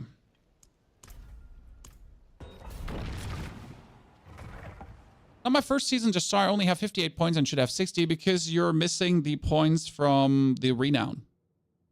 You have to finish the renown. Once done, you're done. You don't use any potions. The potion I use is Fortitude. But I only use potions when I'm actually content on pushing, right? For farming, I don't really use potions. No. Only if I get annoyed by dying, then I put a health potion on to stay alive. But no, I don't really use potions when I'm farming. But I don't also have the money to burn through my potions. I mean, if I would do that, I would very fast run out of resources, and I don't want that. I mean, I barely have enough resources to do what I'm doing here right now. Right? I'll be able to hit 275 essence. I love to hear that. We will definitely revisit the Bone Spirit, guys. So don't worry. In the next couple of days, after literally figuring out now the last things about minions, figuring out the very last things about everything, and the final things on how the Golem really calculates upwards and does the most amount of damage. I can very happy and confidently say that we're good. I mean, now it only takes me to farm resources. I'm essentially, what's left for me to improve this build is now not any more understanding wise. I have understood everything. I know how everything works now perfectly. I know that the Blood Getters finally works again, right? So all of this is set in stone. Oh, I am so stuck in this corner and I'm not getting out. That's kind of good. And we figured out how the golem really calculates multiplicative upwards, and that every point of golem damage is worth more, right? More. It's time to do the Shadow Mage build. The funny story is that for the Shadow Mage build, I have nigh perfect gear. The problem is the gear I can't use for the mage build. Why? For example, my gloves are currently having golem damage, right? And 5 to scale to mage mastery. Now, these gloves will be perfect for the mage build, but the thing is that the mage damage also multiplies upwards. So every point of mage tempering you're taking, okay? Every single point of mage tempering you're taking is being multiplied upwards by your mage skill points. So if you're now having 14 out of 10 mage, right? That 100, 225, I don't know how much is it on mages. We're looking at the 240% multiplier is multiplying up every point of mage damage. So if you now have gloves that have plus 200% mage damage, for example, that 200% mage damage is then times 3.4. Okay? Which makes every point of bonus mage damage count so much more. And in order to essentially get the most damage out of mages, well, guess what? I would need a complete new set of gear, where every golem tempering I have is mage tempering. And that's why I truly feel like we should be able to reset tempering, mainly for build variety, because I have the perfect items, right? But I simply can't use them. I'm essentially forced to now find another glove with plus 5 to mage mastery. So I understand the spirit behind not being able to retemper. I understand the spirit of making like every decision matter more, of making an item unique and give it a journey. The problem is that idea is not living up to the reality on how to make builds in the game, right?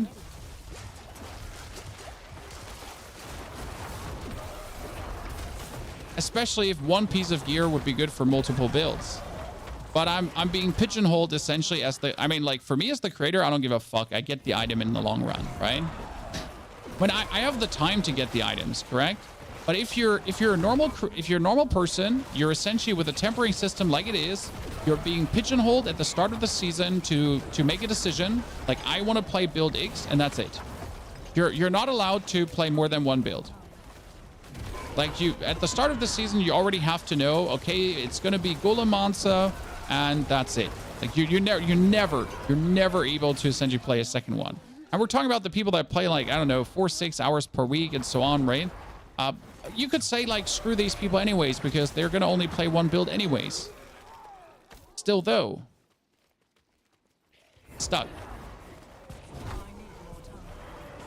I mean, you could argue that these are the casual players and they're probably not going to be making more than one build anyways. They don't care, right? What do we even give a damn? The damage of the bishop is so stupid.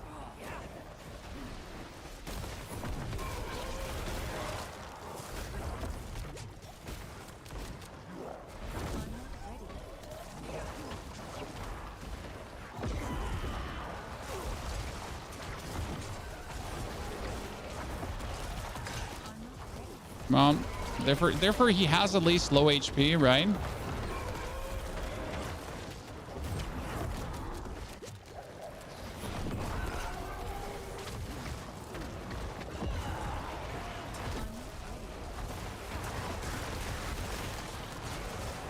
I was hoping to kill him before that thing happens.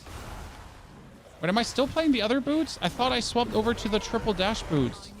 Did I not swap over to the triple? I still didn't swap over to the triple dash boot, did I? I still haven't. I was sure I did. I didn't.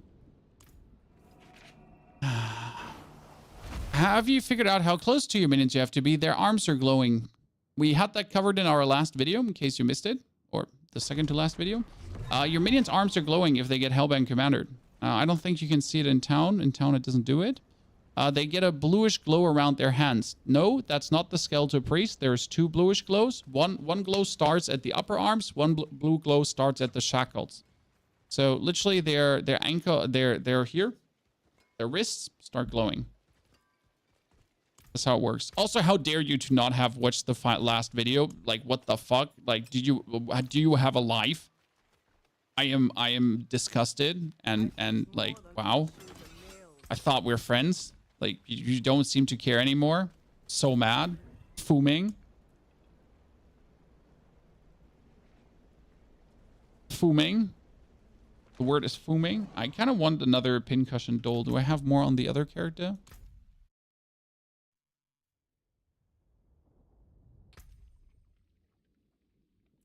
I saw the video. See, like, Cubed is now my new best friend. I'm going to invite him to my private WhatsApp chat that I have with best friend viewers, where we hang out every day and have so much fun, and you're not invited. Mm-hmm. That's how it goes.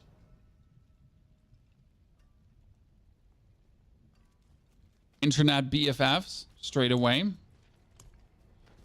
Now, I don't have enough dolls and shekels to make this work. Sad face. I was looking to like eat another tormented. Let's just kill a tormented freak then. You're not invited, Falsy. Falsy, you get VIP status. Here, wait. Let's do that.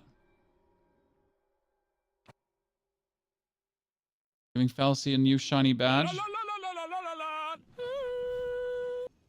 For all his doings today.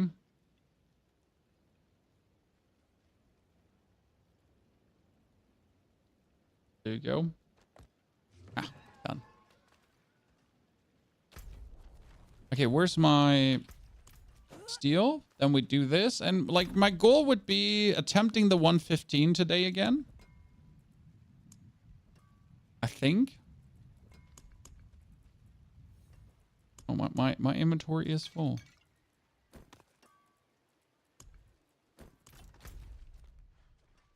Let's just see how the... Oh, well, boss? In 3 minutes? Well, don't mind if I do. By the way, if you have any more questions about those minions, chat, we get it all figured out today. All figured out today.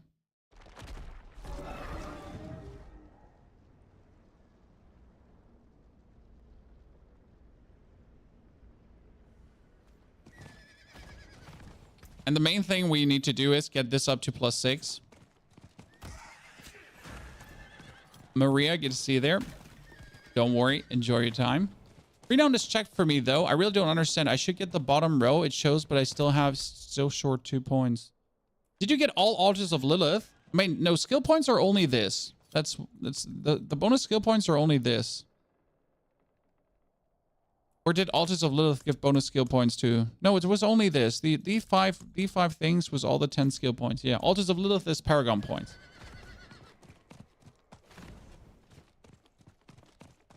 Johnny, the Blood Search doesn't have boss damage. It doesn't have boss damage. It only has boss damage if you truly like I mean, if you have it completely masterworked out and so on, it has boss damage. But it still doesn't have boss damage, right?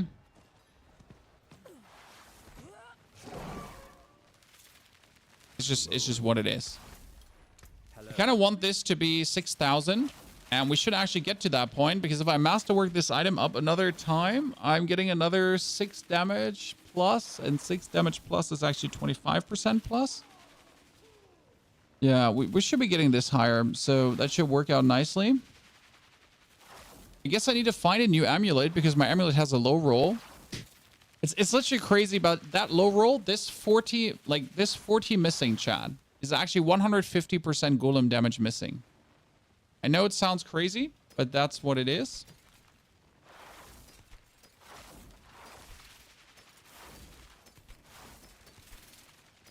So much missing.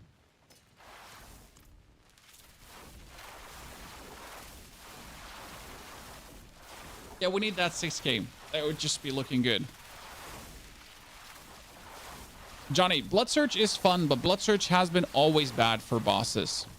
They need to rework the Blood Surge skill, and the reason why Blood Surge is so bad, because it says Blood Surge Nova damage is increased by 5% per enemy drained up to 50%. And that's what kills the build. But it's not actually the thing that kills the build. The real thing that kills the build is this. Rathmas Vigor does only work with Bloodlands. Rathmas Vigor gets a cooldown reduction if you pick up Blood Orbs. You can't make Blood Orbs with Blood Surge. That's impossible. It makes no sense, right? They need to rework the second part of Rathmas Vigor, because right now that's a complete failure. They added that later. It's a complete failure. If that would be reworked, Blood Surge had a chance to be actually good. But like this, kind of shit.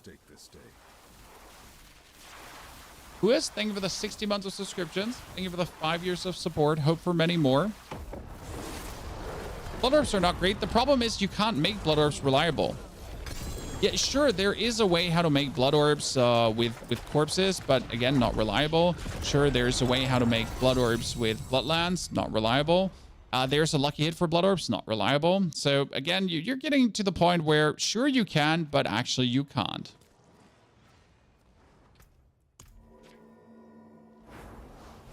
So they just need to remove the blood orbs overheal and just make it overheal in general, because Blood Surge actually heals you, right?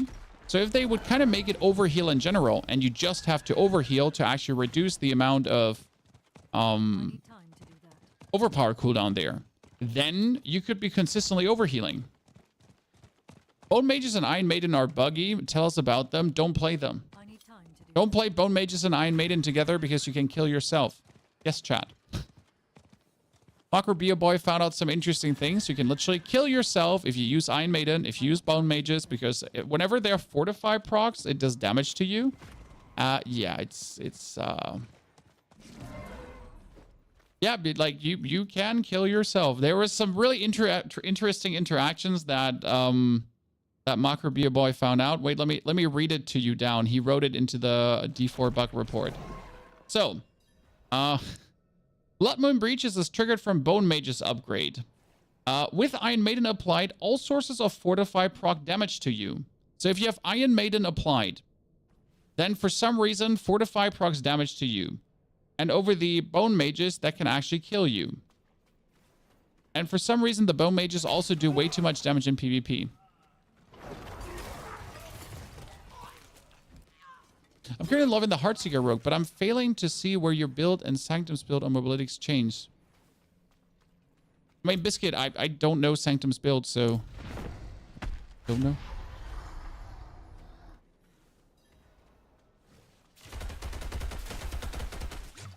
I don't know where my build differs to his build, too.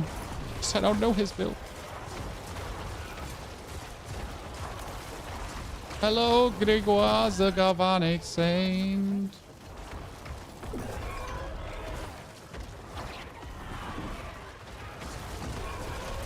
Oh, we didn't get a single crit. That's kind of sad. It was good DPS, but we didn't have like a single crit today. Did you know that greater affix unique items are bugged, Chad? They are. It's kind of sad. We had Mr. Dat Mods kill 300 plus bosses, and not a single of them dropped a greater affix unique. Kind of sad, right?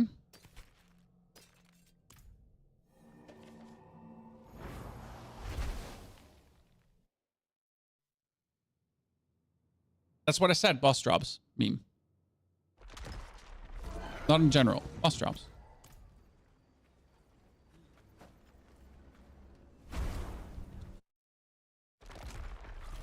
Why did I just teleport back into this?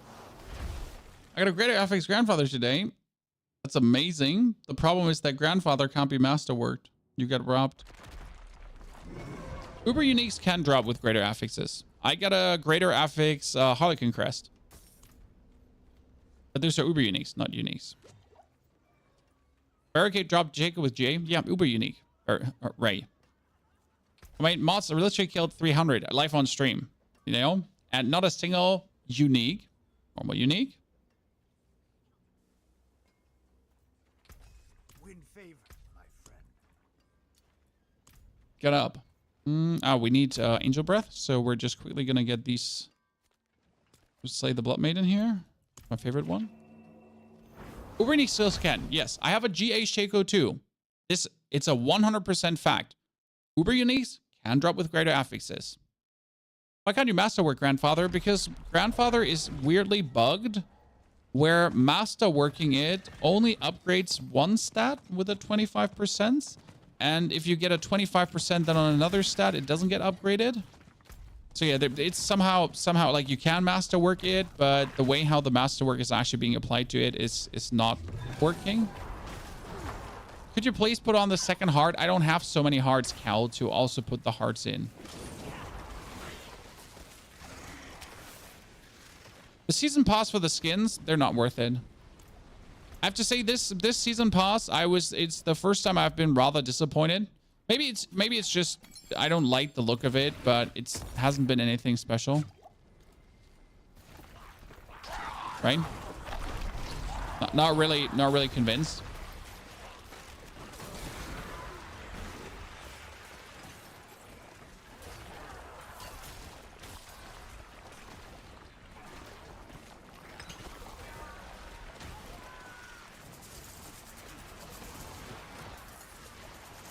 Your Cower has it also. It has the ignores durability loss stat that can be masterworked too. That would be bad. Yeah, I find this season skin wasn't really something. Maybe it's also because we're missing the theme. So right now, when I look at my seasonal skins, I always in my brain they're kind of combined with the experience I had, right? So I'm having like my season 3 skin on, and I know it's like my Iron Man skin from the robot theme, right? I have my Malignant skin, and it's kind of like the Malignant tunnels and everything. Or you're wearing the Vampire skin, and you're kind of like, sure, that was all the blood powers and so on. So it's kind of like what I kind of like combine with that skin, and this skin like it's just missing personality. It's just like a random skin that's just a skin, like it's just a costume. It's just that, a costume. Like some random cosplay, right? Not a good one at that. It's like you're going to a convention and you see someone and you're like, and who are you supposed to be? And they're like, hey, I'm season 4 Diablo. And you're like, okay. Didn't recognize you.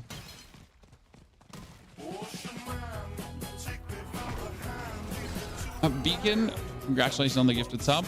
Alice, you're going crazy.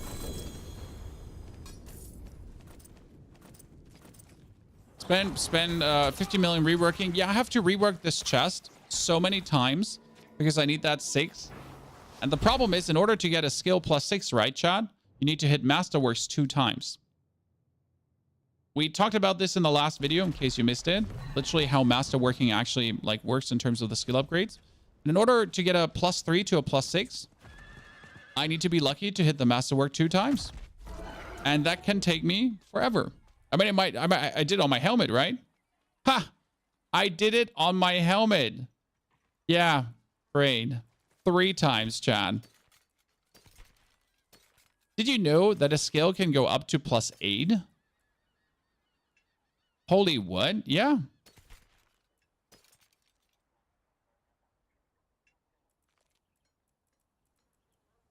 A skill can go up to plus 8. But only if they're plus 4 standard, right? I have these boots. Bone Spirit boots. They're my most prized possession. Plus 4 ranks to Bone Spirit. If I upgrade this 12 times and I'm super lucky, you could get plus 8 ranks to Bone Spirit. What the fuck? Plus 8 ranks in one item.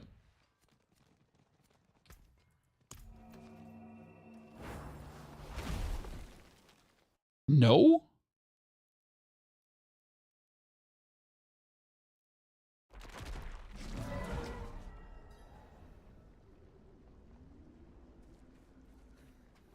Yeah, having something like it's crazy. I wish. So what I would wish for is if there was any way to just not gamble that. I don't know. Like so there's multiple things I wish for in the masterworking.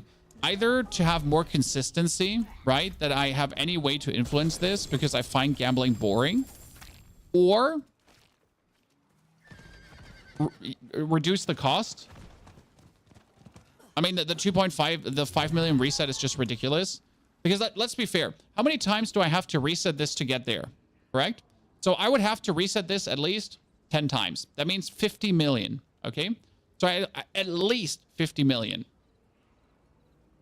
The problem is that the 10 times I need to reset this is also combined with me having to run at least 20 pits to get this done. So I need 50 million money, and I need to push 20 pits to maybe get where I need to get with this. And that's still saying I actually hit that, right? Because there's no guarantee that after this I'll actually have what I'm looking for. Come and see.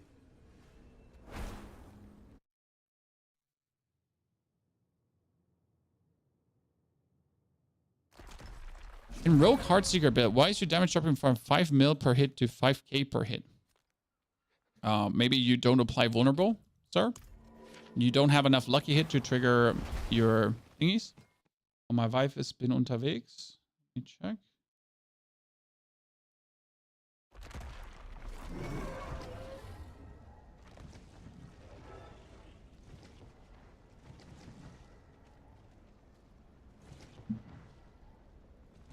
So, probably lucky and vulnerable, the both things. So yeah, there's a couple of things I wish to, like, don't change masterworking, okay?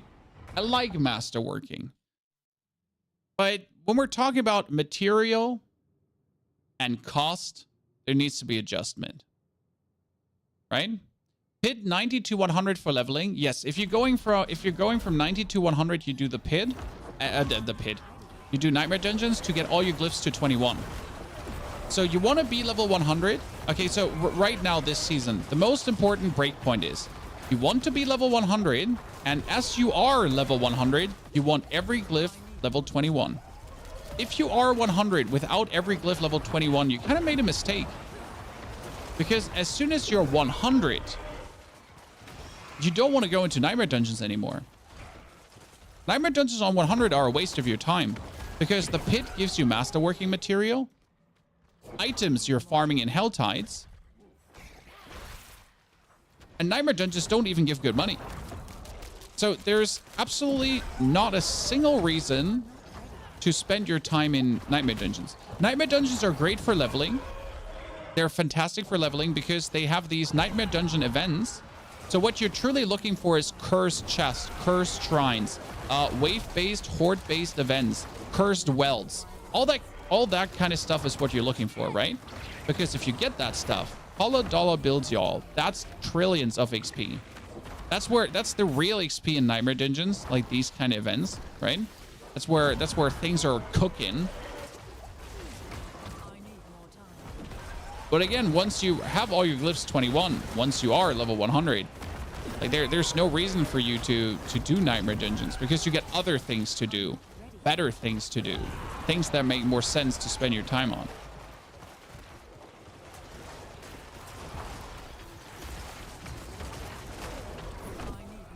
Now let's be real, you can do like tier 90s very easy, very early on for the glyph XP, and you get so much glyph XP. And I had all my glyphs. I'm missing a few glyphs, not 21, because I didn't care about leveling them up.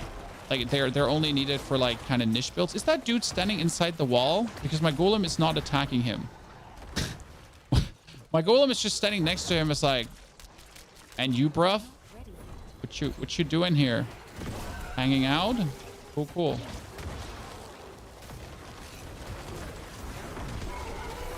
Yeah, that's kind of like how I look at that. I mean, obviously do what you enjoy doing, but if you're looking for the optimal way to do it, right? The optimal way to spend your time, that would be something to look into.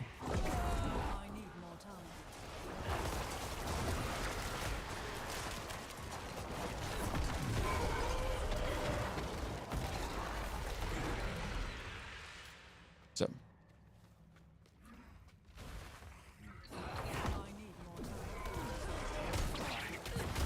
Minions are still not doing it. Minions are actually doing it, but you have to specifically tech into minions. So why are minions in a golem build not doing that much damage in comparison to in a minion build? And that's your temperings. again, how does the damage go so high on the Golem? Damage on your Golem goes so high because you're playing the Golem Mastery, and every single point of Golem damage you have tempered on your gear, which is currently roughly 800%. I think I have 800% or so in my gear. That 800% is multiplied by your Golem Mastery. Okay, my Golem Mastery is 200%, 800% damage. That's another 2,400 damage plus. But my mages and so on, they don't get influenced by that multiplier. My mages don't care about that multiplier, correct? What my mages and my warriors care about is warrior and mage damage. So if I would now go around and I would temper mage damage instead, and with mage damage, you can roughly get 1,000 damage tempered. Well, that's then your mage damage tempered to 1,000 times the mage damage multiplier, which in this case would be 240%. And therefore, you're ending up with 3,000% plus mage damage. And that's where you then can focus on mages. That's also where then double attack of mages gets worth it. And that's where summoning damage is... That's when you don't drink a potion. And that's where summoning damage is useless. Because we were talking about this earlier. People were like, summoning damage. Should you take summoning damage? No. Summoning damage is useless. Because summoning damage does boost summoning damage. But summoning damage doesn't get multiplied up by your minions, right? Summoning damage is just that. Actual summoning damage, right? It's not warrior damage. It's not mage damage. It's not golem damage. It's nothing. And that unattributed damage doesn't get multiplied upwards. And then the reason why Golem is so good is that after you multiply times the 200%, there's another Paragon glyph. And that Paragon glyph has a 25% multiplier. Guess what that 25% multiplier does, Chad? Oh yeah, it multiplies your whole Golem damage, your whole Golem plus damage percentage up by another 25%. And now the sadness is, what do mages and warriors have? Oh yeah, surprise, they don't. They fucking don't. They don't have that. Right?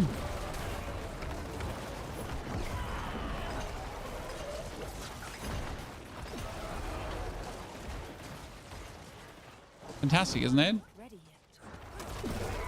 Why do you have shrouds around you? Oh, I'm playing the aspect of elements because the aspect of elements boosts my shadow damage, aka my minions, and then it boosts my physical damage, aka my warriors and my golem. So it's more DPS. So golem build over shadow build? No, you have to commit to one fully. So it's not golem build over shadow build. Shadow mages are doing great, but if you play shadow mages, you fully need to commit. You cannot half-ass this. So you cannot have a piece with summoning damage on it. The same goes for the golem damage. You need to have all the pieces with mage mastery that can have mage mastery. That is your pens and your gloves. And then you also need to have all the mage mastery temperings. You can't be like, oh yeah, you know, summoning damage tempering. It's fine. It's not fine. It's not fine. It's such a ginormous loss of everything you do, right? It's such a ginormous loss of your super whammer damage that you're just like standing there, and it's sad. Like I gave the perfect example. We have these gloves. They have golem damage plus and mage mastery. They would be fantastic. But I need the mage mastery tempering, especially since the mage mastery tempering is insane. I think it was higher than the golem tempering, wasn't it? Golem goes up to 115 and mage goes up to 150. Let's check. I'm pretty sure the mage tempering was actually more. Or was it less? Offensive? Nah, it was slightly less. So the mage tempering is less, but you can get more mage points. I have 12 points. 12. That's 240%. That's 8. And with these 12 points, I only have it once. So this can go up to +7 or +6, and this can go up to +6. So I could easily get +15 points in my mages, right? We're missing 3 more, and every point is 20% damage. So I could go for 300% relatively easy. For the golem, I'm more looking at 9 points in total because I could get this up to +6. +7 is also possible. But yeah, the mages can multiply by 300%. It's kind of cool.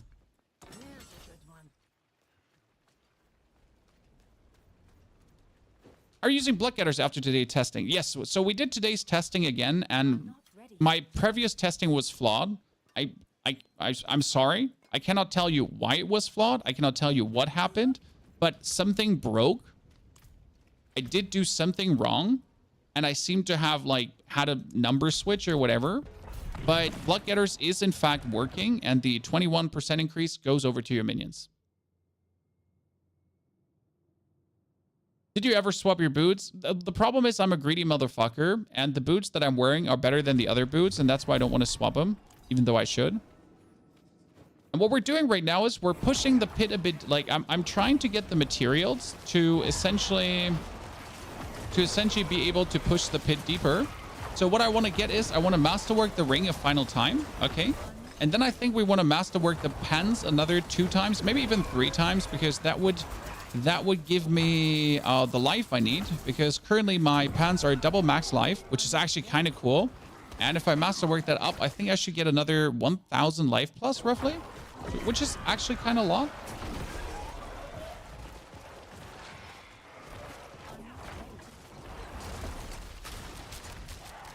You should definitely look into that.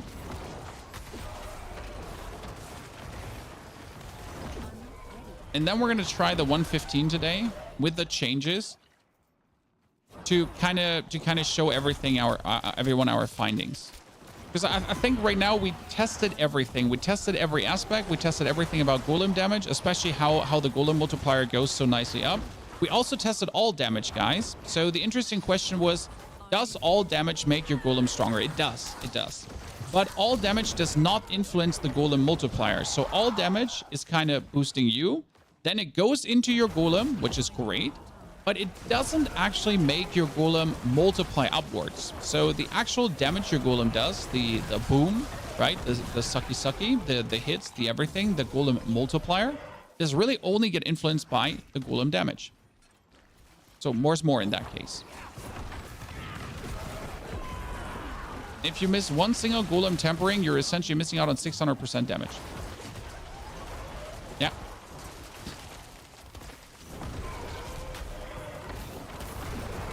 It's actually making this a little bit simpler. So you would think that the calculations are very complicated and so on, right? It makes it a little bit simpler because at the end of the day, it's just like, just stack golem damage, done. Right? Don't think about it. Don't try to be smart. Fuck that. Just stack golem damage. No finesse, no trying to sneakily figuring out if something with golem damage. More. If you think you have enough, more. You get 4,000% more. When you think you really have enough, more. You have a good leveling guide. Yes, Cryptic. One of the golem guides, and I think it was 3.0 or 2.0, actually has the perfect explanation on how to play this during leveling and how to play this and how to transition into the end game. I think it was the 2.0 guide, because we made sure, since like when you're leveling this, you can have you can actually play Sever, for example, because it's kind of like useful to play a core skill while leveling. Whereas later on, you don't want to have a core skill anymore because core skills are useless. Oh, that brings me to an interesting point. Chat, did you know that in fact with a mage, you could do the capstone dungeon currently at level 1?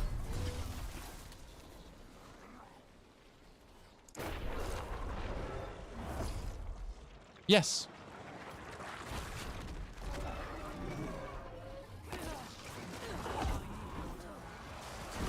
But in order to do that, you need a bunch of obolds, because you need to essentially, you need to gamble gear, right? You need to gamble legendary gear. But due to the tempering of lucky hit chance, so due to the elemental surge tempering, you're actually able to pull it off. Kind of funny. I saw a video from Rex on this one, and the only reason that works is you take a class that has a high lucky hit chance basic skill, right? So it needs to be a basic skill with a high lucky hit chance. And since Sorcerer has Flame Shield to stay alive, plus generally high lucky hit chance skills, and you can boost the lucky hit chance of your skills, right? You can actually make sure that your Elemental Surge triggers a lot, and the damage Elemental Surge does is absolutely incredible. Which then allows you to technically beat this at level 1, But this is a big technically because you still need to play good, right? It's not like a no-brainer automatic. This is like, you know, I'm level 1, I beat this. It's kind of like you can make it work if you under certain conditions with certain, you know, everything. But it was kind of fun to see that. We might have to try that out too because I just want to do it one time. You know, it's a fun little challenge. Definitely a fun little challenge, and it's cool that it worked out. Kudos to that. So might on one day just for the YOLOs try it out as well. Because why not? Like, you've seen that it works. What's bugged? A lot of aspects are bugged. Aspect of the Damned doesn't work for minions. Sad face. And it's really the saddest thing right now that Aspect of the Damned doesn't work, because it would be a 50% shadow damage multiplier. Imagine shadow mages, right? Shadow mages that are already very good, and they would get another 50% multiplier. Sadness forever.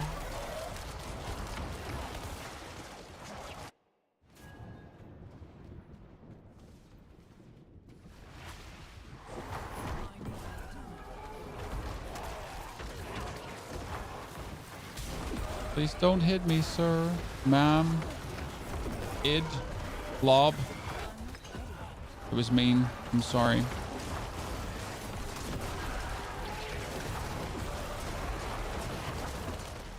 Didn't mean to make fun of your girth size. What? I'm behind my golem. Your fireball can't hit me.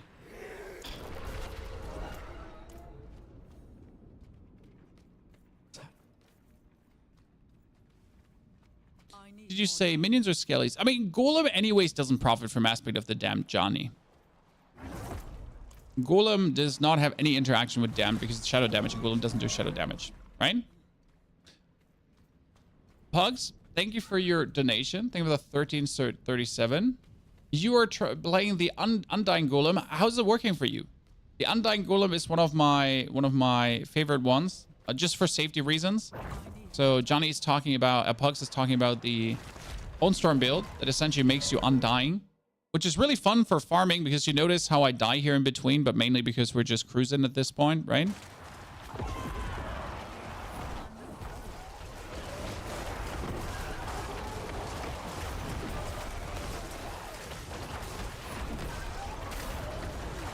This is a funny problem, by the way, Bone Storm, Bone Prison can fix. I've actually seen a Bone Mage play Bone Prison to put him around the boss echoes, and then the Bone Prison will essentially eat up the boss echoes. Funny, ain't it?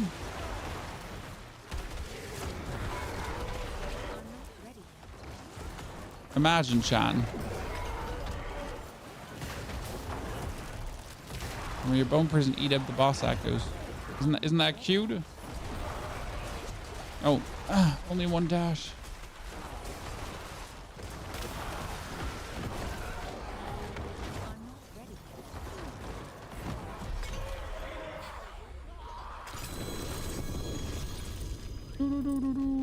I think we have enough to break the ring in. No, I need one more to break the ring in, or I would double upgrade the bones. Opinion on cursed damage temper, it wouldn't work. So I've seen a lot of people talk about this. The idea is good. Listen, the idea is good. You would be going for a cursed damage temper because technically you're playing minions, right? And all your minions are doing damage. So why would you not just increase the damage to cursed enemies? Where is it? Here, damage to cursed enemies.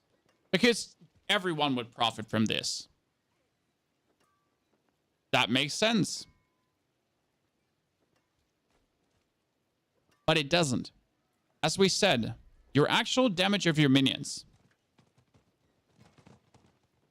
Golem, mage, all that kind of stuff, right?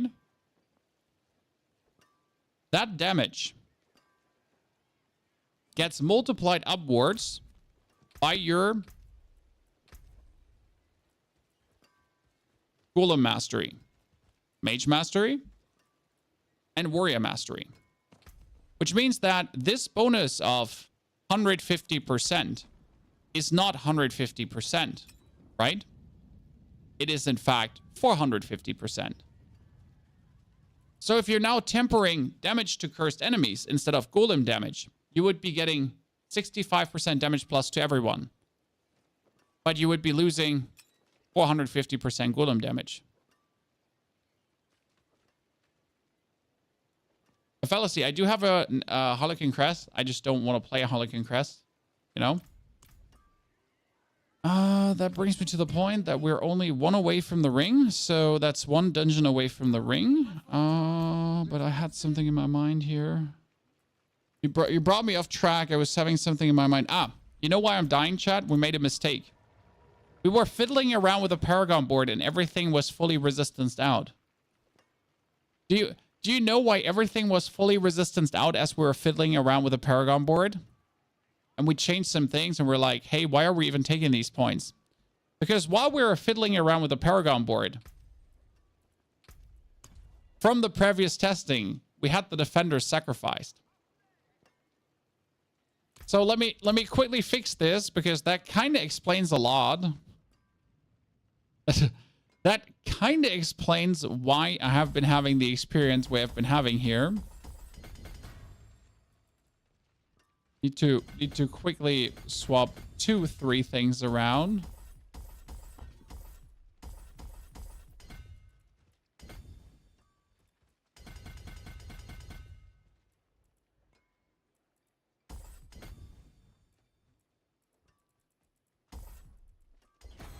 Okay, now let me check. We have enough willpower and we have enough dex, yeah.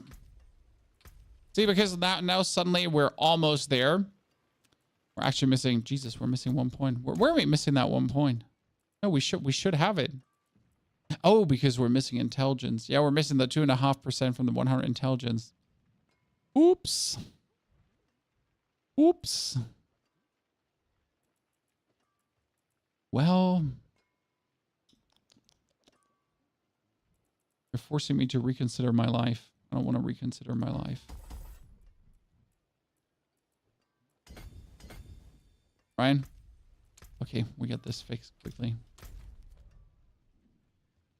We'll just have to temper something up with int now. I don't actually think I have something with int to temper up at this point. Nah, I don't have anything with int to temper up. Screw int.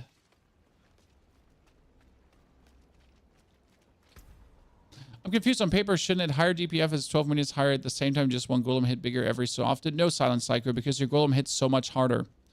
Because you only got one part of the picture. Because the golem is being multiplied up by the golem multiplier. And then the golem is being multiplied up by the golem glyph as well. Which is 3 times increase and then another 25% increase. Which is actually huge. But the main thing is that your golem has an activatable ability. So you would think that more DPS to cursed enemies would actually be higher.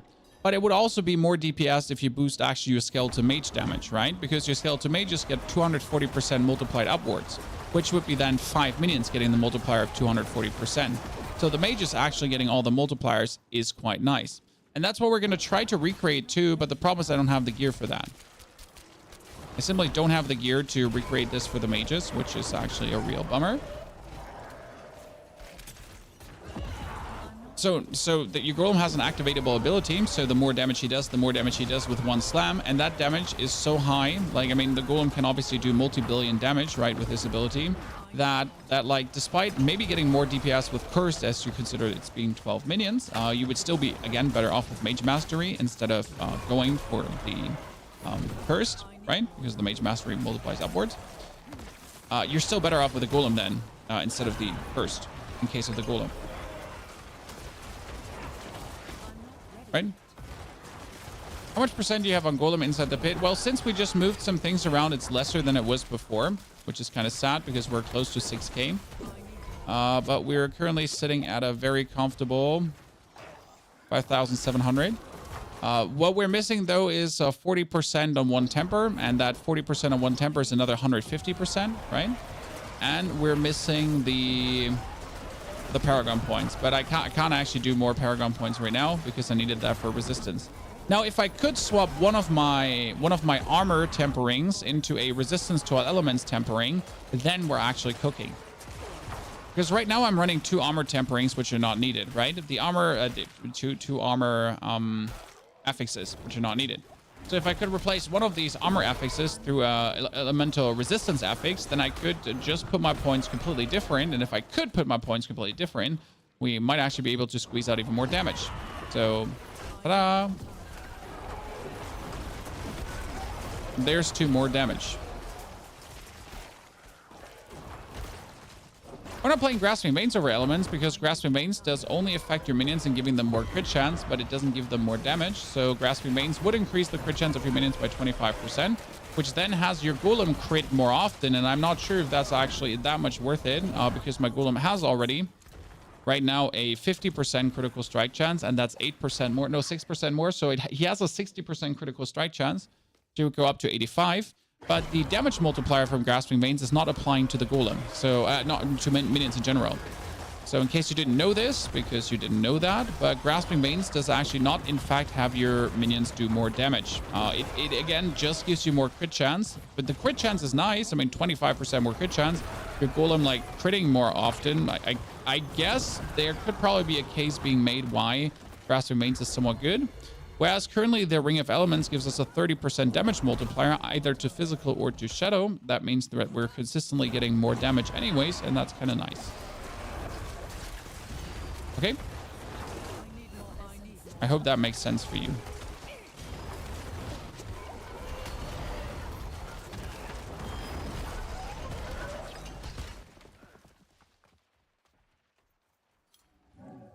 Yeah, invested in full curse. Yeah, I mean, Psycho, I don't think you're that much worse off. You're just missing out on all of that damage being multiplied upwards, right? I mean, it's interesting that you went for the test and probably like you should be able still to do your content, right? It's just like you're missing out on potential ceilings.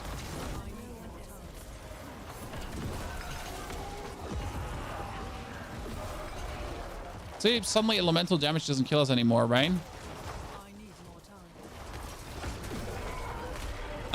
Help Pony to qualify for Plus. Yeah, so Twitch has a new feature, guys. Do you want to know what Twitch has for a new feature? It has 2 stages. So what happens is that Twitch has something called Twitch Plus, a Partner Plus. Partner Plus is if you have 350 paying subscribers. So people that actually pay real money, then you're getting more per sub, okay? So the sub split is just higher. You will get more money. Cool. That's nice, right? Because who doesn't want more money? In order to reach that, you have to keep those 350 subs, right? Continuously paying subs. And now Twitch has a new feature. They're going to pop up a pop-up where it says, hey, the content creator is only a few subs away from Partner Plus. Don't you want to sub? Don't you want to upgrade your sub? So Twitch is just randomly, without asking the creator, introducing a chat feature to, for some reason, apply pressure on your viewers without your consent. And I'm not sure if you can actually turn it off as a creator to make more money.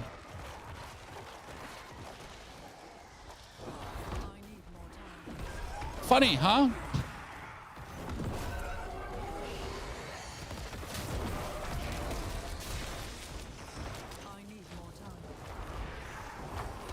I'm just not sure if you can actually opt out of it.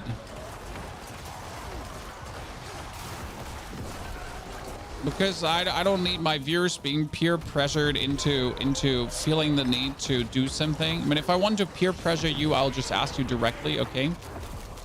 But like, bruv, we're only 20 subs away. Credit card, $100 bills, y'all. Someone, please. Thank you. Right? Here's naked pictures of my dog.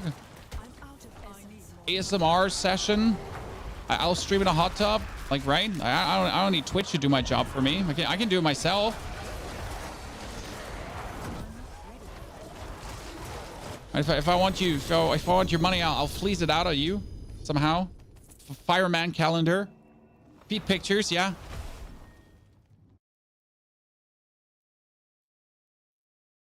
Could you give an advice how to not get one shot as a Golem Necro? I have 37k HP without the flask, but Harlequin and of course max rest armor.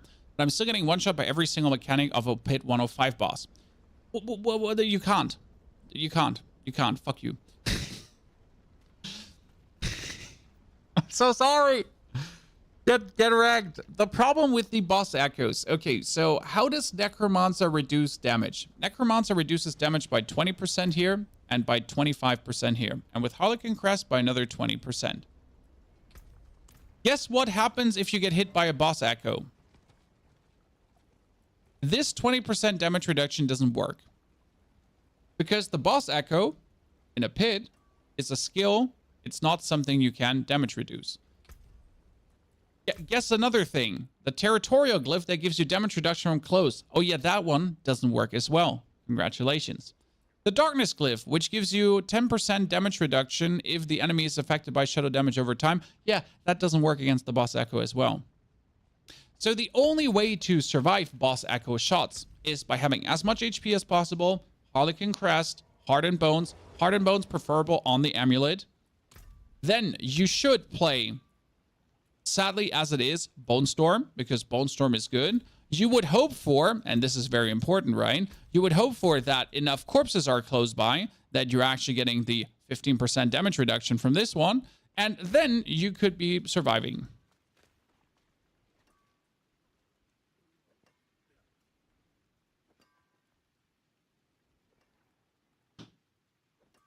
The higher it goes in the pin. Okay, final level on this one. Golem damage. Boom. That's not bad, but I'm also not quite happy.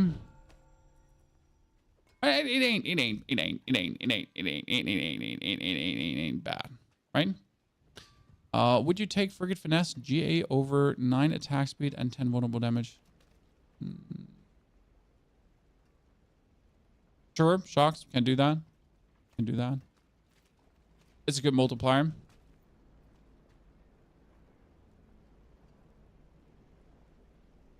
So yeah, that's a little bit the problem. But also you just need more life. I mean, at this point, I think 40,000 base life is needed.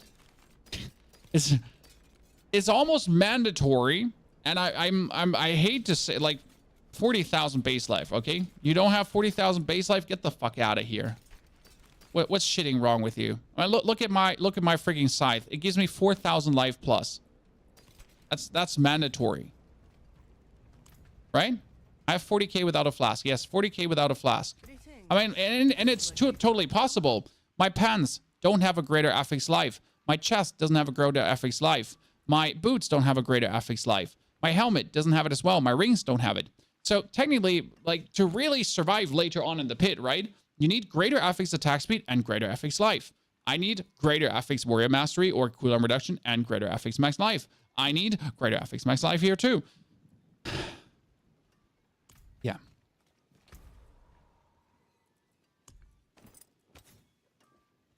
This one had a maximum life roll. This one has the armor roll. So if I re-roll this armor roll here right now, I would lose 2,000 armor, right?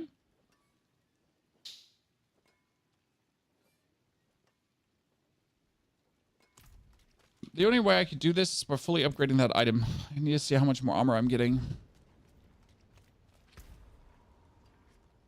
What armor value is correct? My character sheet shows 9,500, but in the defense section, which defense section?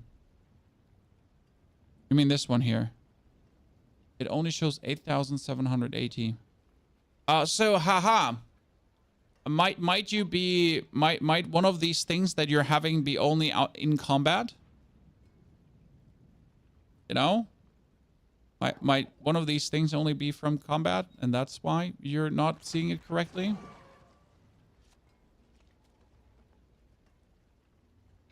It's, you know, maybe because you're in town. If you're outside of town, you have to be outside of town to see your real values. I mean, like, if you look at my golem damage right now, it's only 4,500, right? And if I leave town, it's 5,700. Because a lot of effects only apply outside of town. They don't apply inside of town. We can add temper. No, I don't have any temper rolls left over. I'm so tempered out of my mind. That's it. There's no more temper left over.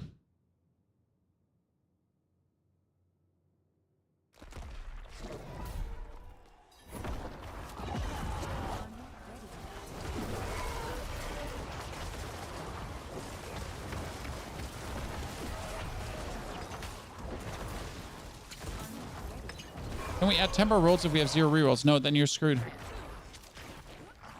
I mean, right now there should be a way like refill temper roll elixir, like pay money to refill temper rolls, anything. There should be ways to reset, reroll tempers, refill temper. By the way, refill temper sounds so good. You should be able to go to the alchemist and buy a potion, a cleansing acid. You know, chat, crazy idea. Yeah, for all the people that played season 2. What if Diablo had an item that's called a cleansing acid, and it would be actually used to cleanse away things on the item to kind of reset it to state 0? Wouldn't that be crazy? It's almost like an item like this existed before already, right? Surely it shouldn't be a problem to add that item again. I need more time.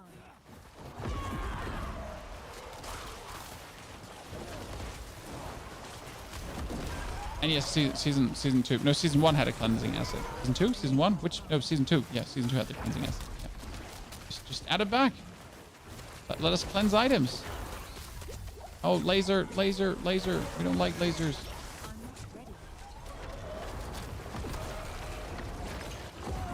See, right now I'm running around without potion, and I'm at 42,000 HP. So no potion, 42,000 HP. Resistance is resistancing out. And I can mostly exist, right? I will not die to elemental threats. I will die to the one hit of these things. I think I will die to them. I'm not entirely sure. I could be a bit more sturdy by essentially adding my hardened bones to my amulet instead of having it on my helmet. But I would also lose damage like that, so I kind of would hate this.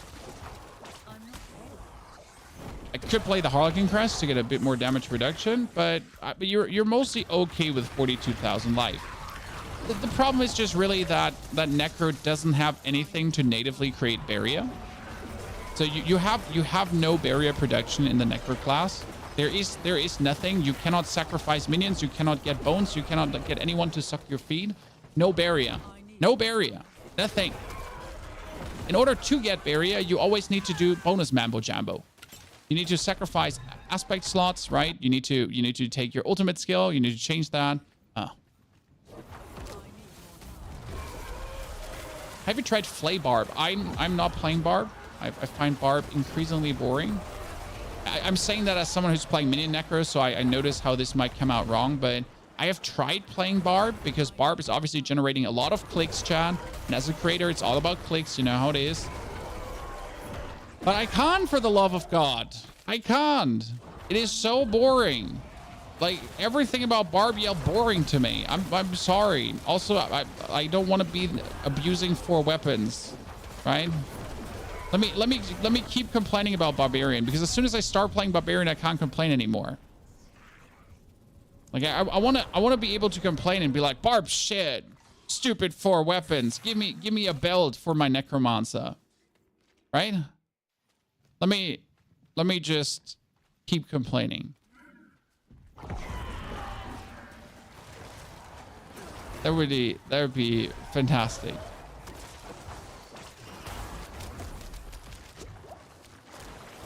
Yeah, Necromancer needs a chastity build. I mean, the Necro just needs shoulders or belt. Belt would be probably easier to do. The Mage too. So it's actually not the Necro. It's the Necro and the Mage. Because I feel like right now, the greatest thing that holds both classes back, often in many situations, is just having 2 aspect slots less than Rogue and Barbarian. I have made a Rogue now this season, and I'm bamboozled. Because these 2 bonus aspect slots you have on your weapon. So I have my 2-handed weapon, right? My 2-handed weapon has my main damage aspect. I'm slaying, correct? And then on my weapons, my 2 other weapons that I'm not using, right? I just have those 2 weapons. They're just on my character. I'm not using them for anything.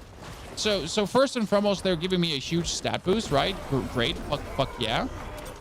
But second and most important, I just have 2 aspects more, right? So on top of the actual damage aspect I'm rocking, I can finally add 2 more damage aspects, just like that. Just like that. No downside. Fuck yeah. Let's go. And that's what I'm missing with my necro.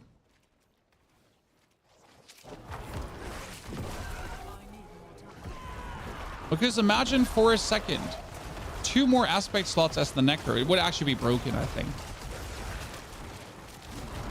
Like, the amount of sacrifices you have to do on the mage often and on the necro to get certain builds to work. It's kind of like, okay, so I can take this aspect, but I can't take that one, right? I can weasel around here, and maybe if I cut like a little bit of defense away, I can get the like. This is kind of like the thoughts you're going for, right? But now just 1 more, one more, not much, just 1.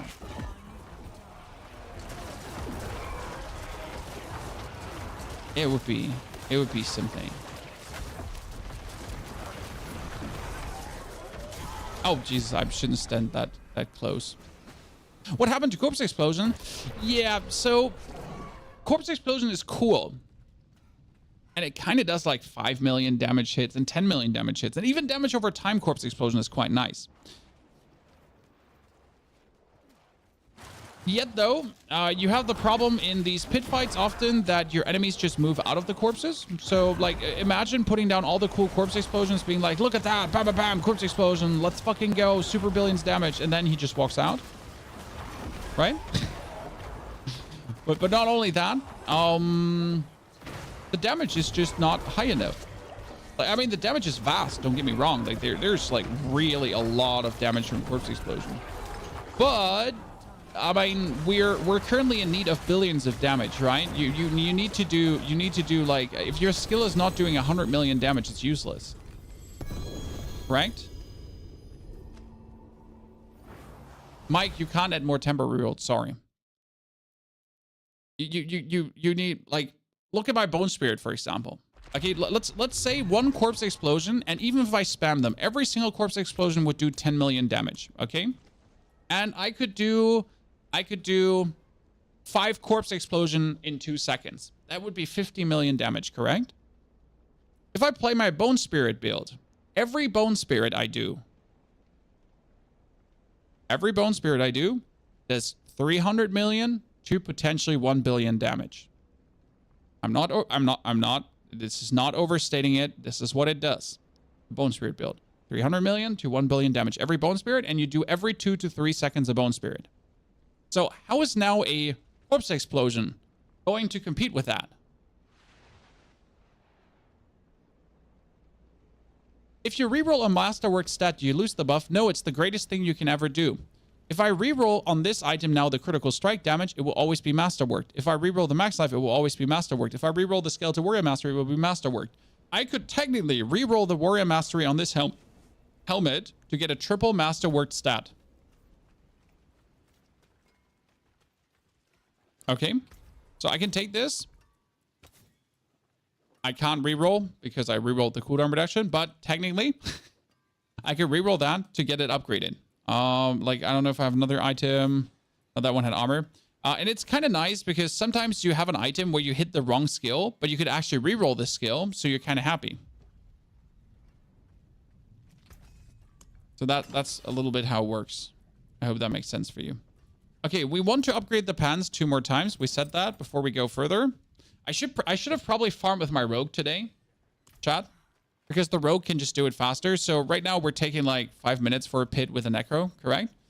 The rogue just does it in like 2 to 3 minutes. It's brilliant. That's why I usually farm with my rogue the pit, because it's just more time saving, more cowbell, more everything. And we're now online for 2 hours and 30 minutes, and we've made tremendous progress in our build, which makes me happy. I just had a shrine event that gave me 25% of a level in 1 minute. I told you, nightmare dungeons are the way for the last levels. Is the Bone Spirit build tanky? Yes. Yes. As tanky as you can be as the Necro. So the Bone Spirit build has Bone Storm, which helps you with the tankiness. Yet though, due to the way how Bone Storm cooldown works, you might be sometimes left out without it, so you have to play it relatively good and smart. Now you do have minions to actually protect you, so that's another layer of defense that works incredibly well. The Bone Spirit build needs you to know what you're doing, say it like that. Where the Minion Necro at this point is a bit of a no-brainer, right? You just stand on the sidelines, you stand very far away from your minions, and you do the do. The Bone Spirit build, you need to learn where to stand, when to stand, what to stand, why to stand, because you could maximize your damage so many times. I mean, you gotta do that in the minion build to a degree too, because right now you want to stand always close to your minions so they have glowing hands. And by the way, we were talking about those glowing hands earlier. Can you see the glowing hands now? Like their fists are literally covered in blue energy.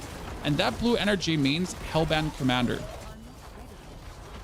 Okay, that means I'm close enough. Here, my mages right now, they have completely glowing arms. That means they are Skeletal Priested. So the Skeletal Priest is running. That green bar down here, in case you didn't know, the green bar indicates how long the duration is still. I think I have to put that in a video too, because a lot of people don't know that. But as soon as there's glowing arms, they're working. Which I highly recommend to kind of figure out in the target dummy room, like how close you have to stand to things, and then you're good to go. Which build do you prefer for hardcore? No Necromancer. I'm sorry. After playing Rogue and seeing how well Rogue does and how the damage reduction movement and everything on Rogue works, and I compare that to my Necro and everything I can do with my Necro after all these seasons, I would, for the love of God, not play a Necro in hardcore. Until they fix a lot of things. Until they change a lot of things that work as they work with a Necro. Again, there is a very safe pit diving build. So there is a Bone Storm pit diving build that has a lot of barrier and everything happening. But even the most safe build that I have created, that is for pussies. The super pussy build. The I don't want to die build. The like really give me all the damage reduction you can. Even that build is able to die. And the set of circumstances for that isn't even that rare.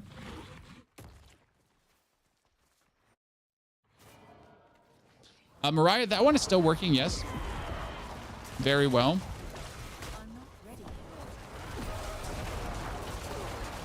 Just drop Turiel's Might. Turiel's Might is great, but you want to play Shadow Mages with that.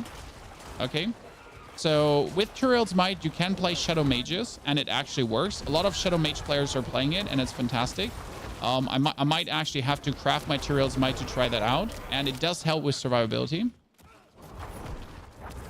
I wasn't keen on Rogue, but I tried your Heartseeker build and loved it. Dude, I wasn't keen on Rogue as well. That's why I made the Heartseeker build, because I wanted to.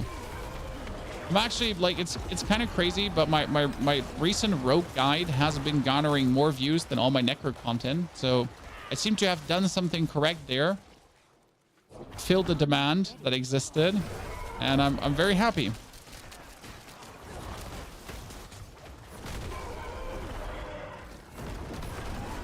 What's the verdict? Use Bloodgetters. If you're not using Bloodgetters, you're stupid. And I'm saying that as someone who hasn't been using Bloodgetters because his first testing was flawed, and it didn't show the Bloodgetters damage increase. So now after redoing the Bloodgetters damage increase test today here live on stream, turns out that if you're not using Bloodgetters, you're an idiot.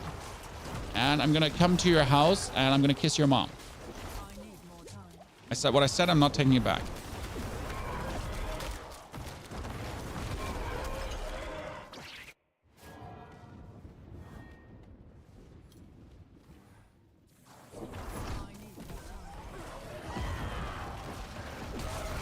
It's 1, 2, 3, 4, 5.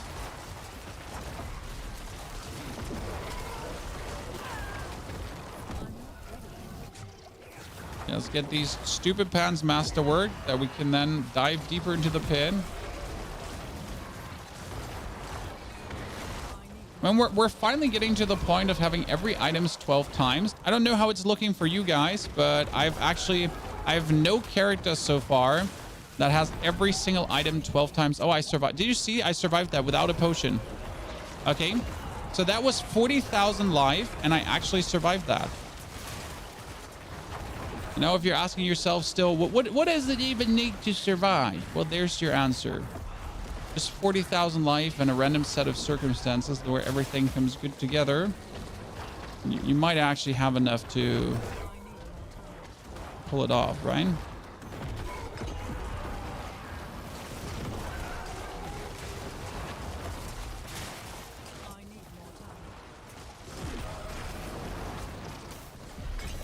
Thank you very much. Thank you, thank you, thank you. You know you can potions on Hot Wheel. I don't even know how to activate the Hot Wheel because I never use it.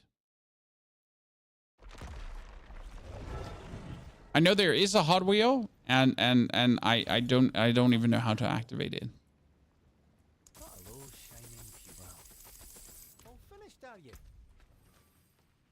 Wow. That would be a fantastic, that would be the best ring for an overpower build, right? Is anything using overpower right now, Chad? Is it anything using overpower?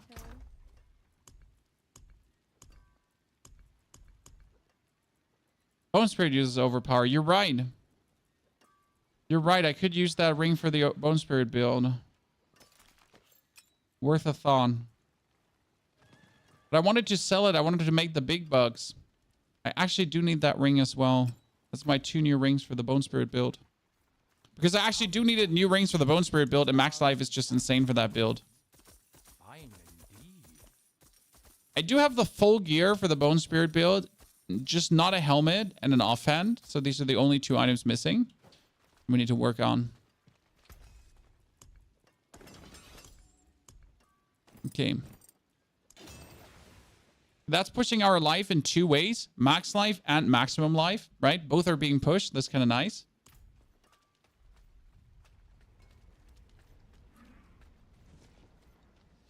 I thought I'd get nerfed to the ground. What got nerfed to the ground? Overpower? Overpower got nerfed, but Bone Spirit is different. How do you get so much gold? I sold 1 good item. The best way to make gold right now, the only way to make good gold right now is find a good double greater affix item. Okay.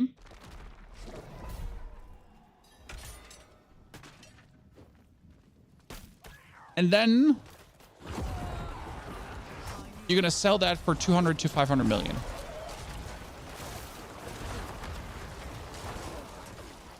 That's it. That's the trick to money. And it's easier than you think because you have enough people who actually are absolute crazy grinders. You have enough people who have bought things. I mean, it's now obviously at the start of the season, it's easier than later on. I am guilty of not selling as much as I should. I should sell more. I mean, I essentially got rid of 1 item and farmed a lot of whisper quests. But I essentially got rid of 1 item, and since then I haven't traded anymore because I just you know, content, happy. I don't need to have billions of money, right? I just need to have enough to fuel my reskilling addiction to make new builds. I just need to have enough to make content.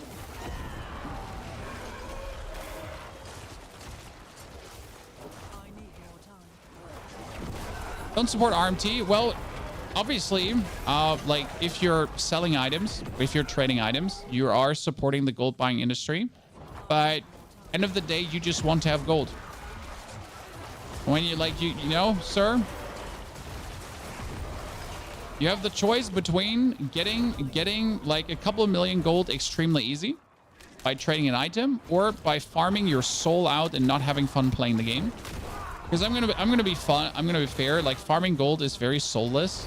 Like doing the whispers is not fun because you're doing content that really doesn't matter. You're doing content that's not challenging, not hard, not in any way interesting for me personally. So yeah. So why are you supporting the gold buying industry when you trade? Because the people that buy your item most likely bought their gold. Okay. So the people that have 500 million to offer, they either get their money through trading themselves, or they probably bought their gold online to have 500 million.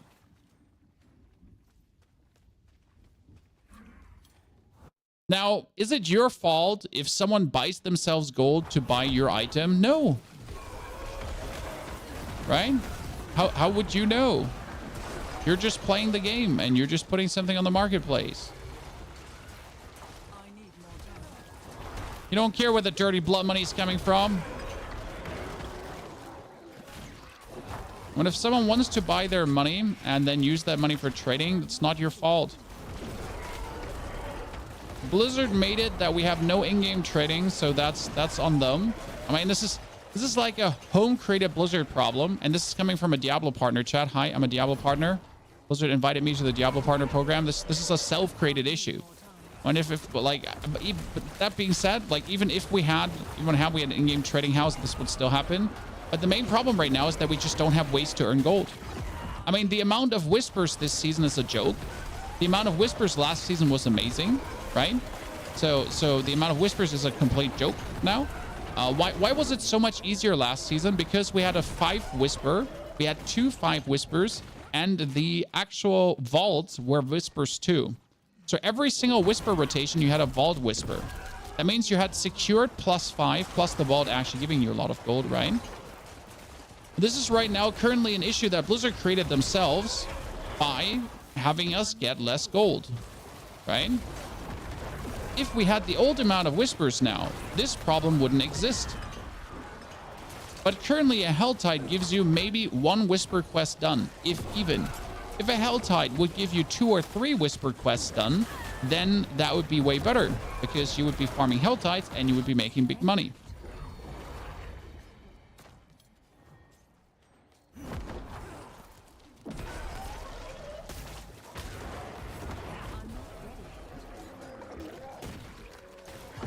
So if I buy gold and trade with you, you're supporting RMT. No, you're not responsible for other people's decisions. I'm sorry, mate. This is a very shallow view on the whole topic. I mean, if you buy gold and I trade with you, and that's you. You bought gold. I didn't buy gold. You know, this is your decision. I just traded an item. I'm not responsible for what you do, you know? And I'm also not liable for what you do, right? You're liable for what you do. If you buy gold, you could be banned for it. It's against the Blizzard TOS. Trading an item with someone is not against the Blizzard TOS. Actually, quite simple.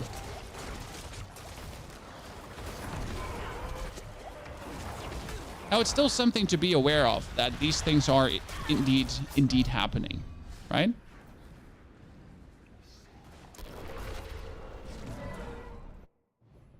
Are we supposed to ask for bank statements now to confirm no RMT? Exactly.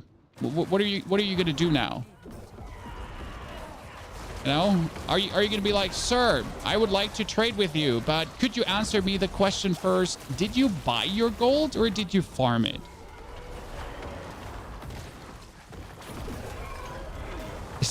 Did you acquire your gold with legal means? Answer now. I'm calling the Blizzard police.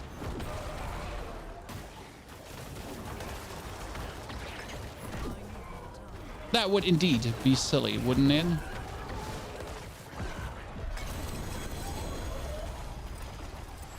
I got another sticky and stone. What is happening? Did they silent buff this? The last 2 days, I have gotten 8 sticky and stones. In the last week, I've gotten 8 sticky and stones. You know? So,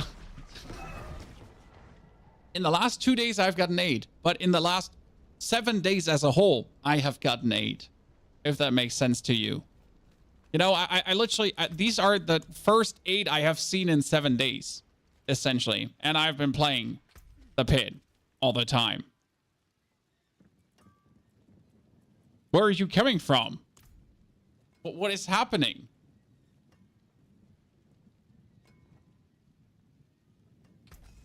If you farm Duriel and someone else is having all the Duriel mats, you're also not liable. That is indeed correct.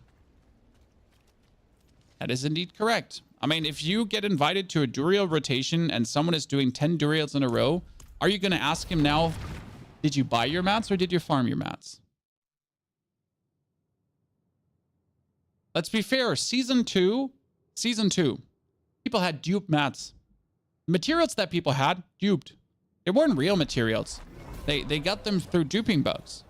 And they bought mats online. But are you now going to ask everyone where their mats are coming from? Are you going to suspect everyone to have been maliciously, you know, malicious intent? I don't think you are. And I don't think you should. I mean, at the end of the day, we're playing a video game here, right? And you're just trying to have fun.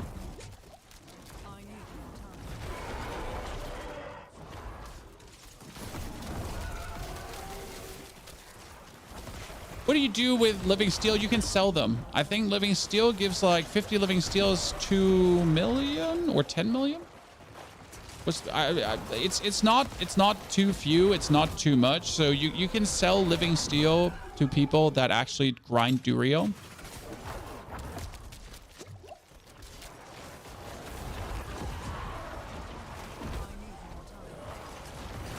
There are actually people that grind the Uber bosses for some reason. Because they still want to have all Ubers. So they buy these materials like crazy. Ow. You get so many of them, so sell them cheap. Yeah, there's 1 million for 50. Well, I mean, I got enough. I'll take every money. How do you sell them? You just ask in the trade chat who wants my living steel, and then someone's gonna whisper you and say, oh, give me living steel. And then they're gonna like, so the funny part is, you know who buys living steel? Hey Chad, do you know who buys living steel? The gold farmers. They'll buy living steel from you for cheap gold, and then they're gonna sell living steel for real money on their websites. What? Yeah. Funny, ain't it?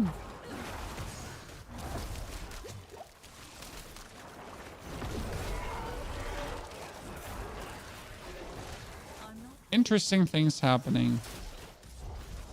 Okay, could you like stop chasing me around? I just really want to have my army of the dead right now. Where's the new event starting tomorrow night? Tomorrow night. 1.5 million for blood. Oh, see, finally I get my things back. Beautiful. I need to reskill the blood mist again. I've been running the blood mist currently as the what's it called again? As the crit chance blood mist, but I think for these situations I need to run the old blood mist again. Yeah. Well, we've tried it out. It works, but we're catching ourselves in situations where we want 2-3 more corpses. So that should work. The Discord from Sanctuary, best trade, quick and fair. Well, that's what the Diablo trade website is there for. You know, like that's essentially like the Sanctuary Discord. Only that in the Sanctuary Discord you can you can find the people directly. Hopefully they're live. They're playing right now. I just want in-game trading. Just give me an in-game auction house at this point. I don't want to write people. I want to go to an auction house. I want to click on an item I want, and I want to pay the money and be done. I'm an introvert, antisocial person. That's why I'm a content creator, by the way. But seriously, just let me go somewhere, click on an item, pay the price, and be done.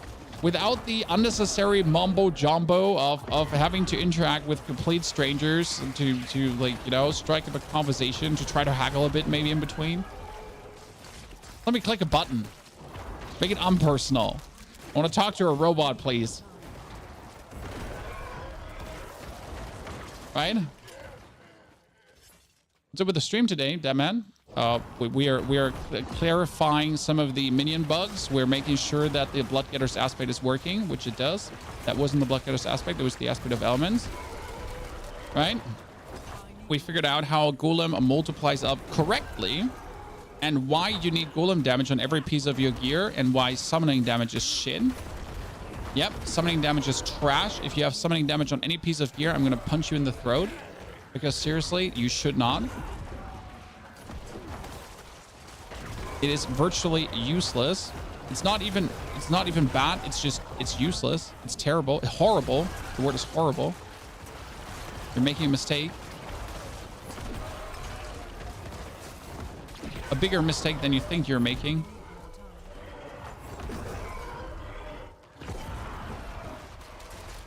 Lurker, a proof of auction house robots. Yep, there you go. Can I not talk to a human, please, right?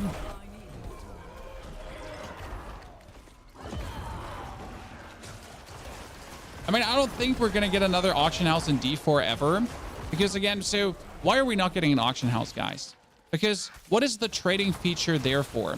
The trading feature is there for if you do an Uber boss together, if you do a Tormented boss together, you would compare the gear with your friends and people you play with and then trade an item, right?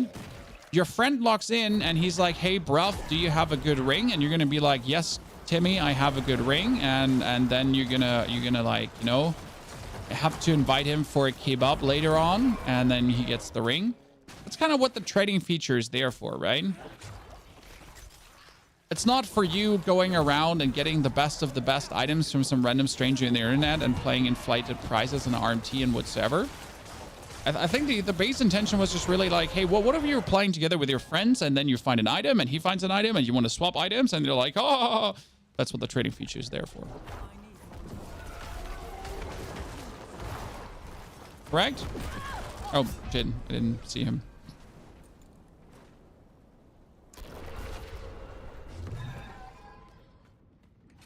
Might level another character. We're going to level another character on Friday, and I think it's going to be a druid.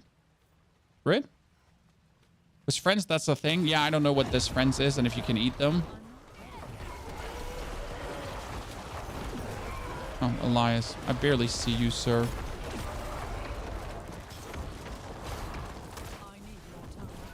Jesus, the Scourge of the Land is just so big. It's just always blocking Elias, and I barely see him.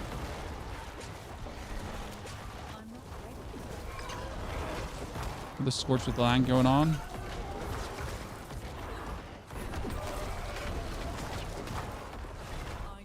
He's inside again.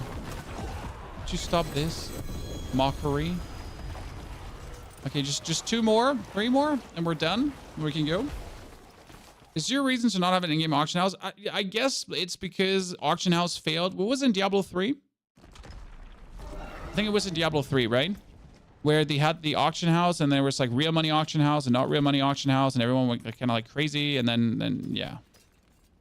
I guess that's probably the main reason why we'll never see an auction house again, because it kind of like really burned them, right?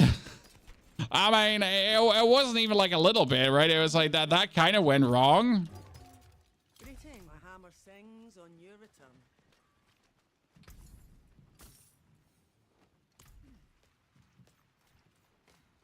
After playing 10 Druids to level 100, I'm not playing that class again. I'm not sure if I want Druid, but the problem is my choice is Druid, Sorc, or Bard.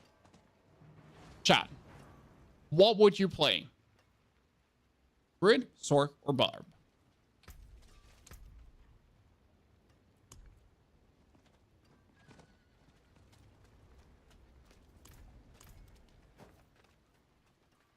Because I find Barb very boring. Maybe I would find Bash Barb interesting.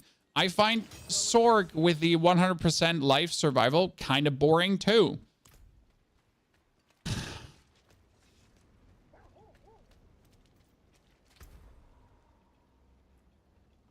Ulf, you're a Barb main. Ulf, you don't count. You're a liar. By the way, Ulf, how's Midjourney going? Did you make some pictures and do you want to share them? Because we just gave Ulf Midjourney essentially, and he wanted to check out some things, and I'm not sure if you actually made some, but if you want to share some pictures, like be my guest.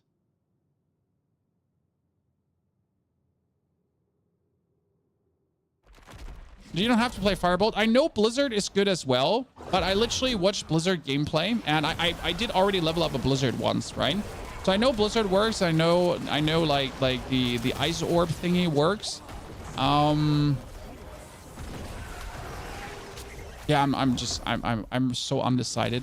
I will level something up on Friday because I'm planning to do a 1 stream 100 level thingy. Because with a new 25% XP, I'm planning to get all the instances, guys. So I'm literally, I want to do that 1 level stream, right? Where you have triple instance running, where you get all the potions, where you get all of that. Right? Like the full... Okay, let's actually take a potion so we just avoid the one-shots. That's going to be interesting. Go hardcore. I haven't even done my renown on hardcore, sir. Sir, I haven't done my Altars of Lilith or Renown on hardcore. Do you really think I will play hardcore? Because yes, the Renown and the Altars are separated between softcore and hardcore. Well, last time I checked. I'm not ready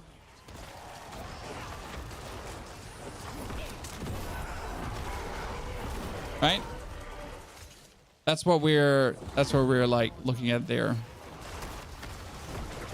No interest. So it's currently I'm undecided between Druid and Rogue, Druid and Sword.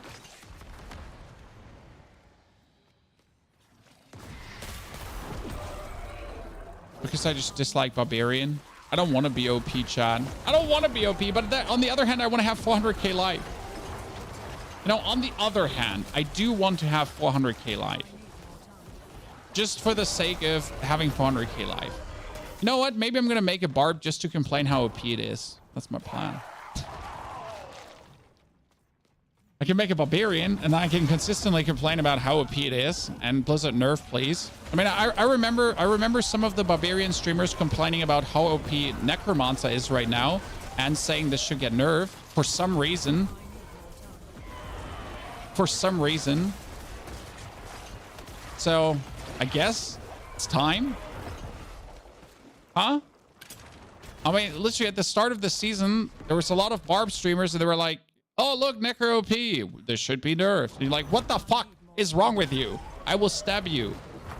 Not in real life because that would be criminal, but virtually. How dare you? Yeah, just make Thorns Barb and enjoy fire. Like, how does Barb get so much HP? I haven't looked it up. Can someone fill me in? Chad? Someone fill me in. How Barb actually does the 400k HP thingy?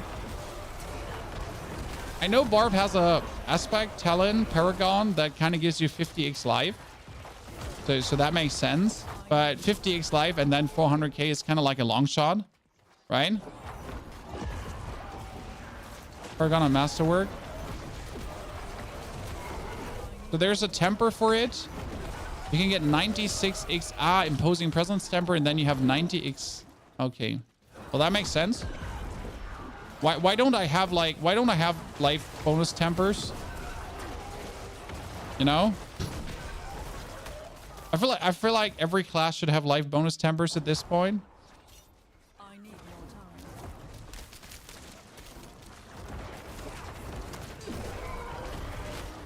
time. Barb works good on controller. Yeah, there's actually a thing where Golem Necro is shit for controller.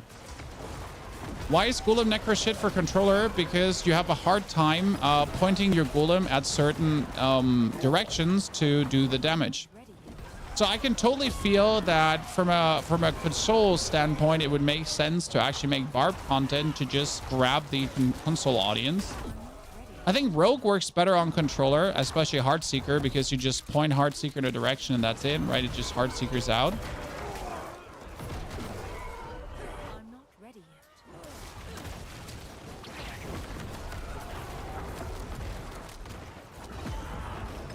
yet. You still have the Golem, but I can see where it's a challenge because you essentially need to hover your mouse or your stick like in the certain direction where you're putting the Golem. It's probably easier to just put the Golem where you're standing, but if you put it where you're standing, then you need to stand close to your opponent, so it's kind of like a stinker, right? Mouse and keys better for Heartseeker too because you can't pick champions in packs. Okay, that's true. But I even have problems with mouse and keyboard on that. So like you're like the champions you're talking about, I even struggle with mouse and keyboard sometimes because they're like when they're very tiny in a big pack and there's big mobs around and you kind of like struggle to actually aim at the thing that you want to aim at, right? Should you farm low pits to get up the side? No, you shouldn't. You can downgrade your materials, and I'm surprised people don't know this, but I'll show you in a second. You can go to the Alchemist, and at the Alchemist, you can downgrade your materials. So you never, ever, ever, never, ever, ever, ever, ever, ever, ever, ever, ever have to farm lower pits for mats because you just downgrade them. That's how it works. I did this mistake on the patch test realm. I complained. I was like, what is this shit? This is stupid. And the only one that was stupid was me. But I still complained that it was stupid, right? Obviously, because why would I accept that I'm at fault here? Nah. The system. It's always the system, never you. Boulder NATO is still broken. Extra projectile tempers are cosmetic only and don't do damage. Oh, I thought they fixed that.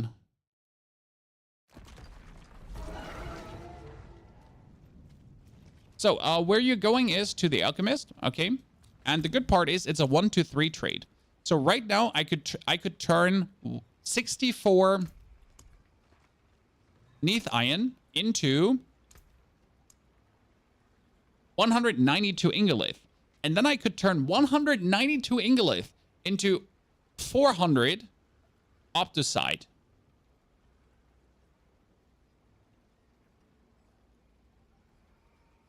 You heard right, 400. Not a random number I just invented, just the reality of things. Greetings. How shall I Greetings. Your greetings. Here's a good one. Good. We have to do 4 more pits, ladies and gentlemen. And after these 4 pits, we can finally do the 115. And see if our changes today actually did do as good as I wanted them to do. Again, what happened? We got 600% Golem damage plus. We got a 21% multiplier that's now always working. And we get another... a 30% multiplier with the elements that we had before, but yeah. Oh, and we get another 20% multiplier because we could actually move our reanimation around, right? Because we now have Frenzied on the Amulet. Because we get enough attack speed to do that. The new class leveling is today. No, it's on Friday because Thursday evening, the new event is coming. The anniversary event starts. And then I won't be online in the night because the anniversary event is not special enough for that. I'm sorry. But on Friday, then afterwards, we'll actually be completely full on focusing.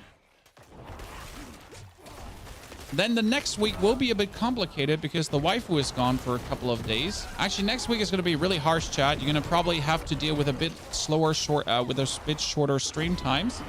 I'm already warning you. I know it's going really good for me right now, but reality is waifu's gone for a few days. I'm home alone with the children, so we're going to do a lot of unreasonable things. Like I already told the children we might be going to an amusement park. Like I'm going to take them out of kindergarten.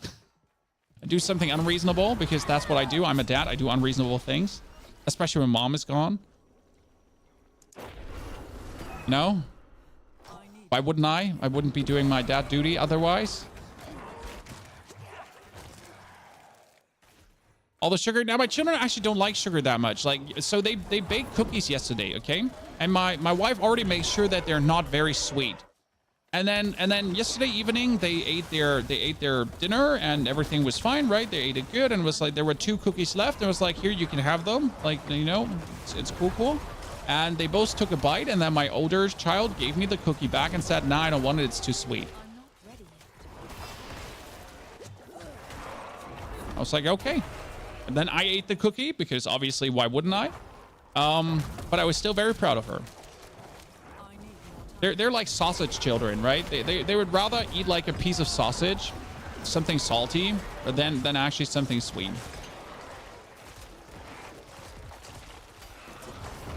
Which is good, right? No fat kids? I mean, kids don't get fat. Parents make kids fat, right? To be fair, a kid from alone would never get fat. It's like kind of like the parents cooking, the parents doing. The parents' habits. Just don't get fat from alone. Yeah, please no cookies, please bockwurst. Exactly. I mean, cookies are anyways like you know, like just eat salt sticks, or as we call them in Germany, Salzstangen, pretzels, pretzel sticks. How you call them in the UK? Whatever. Literally salty sticks. Best children candy ever.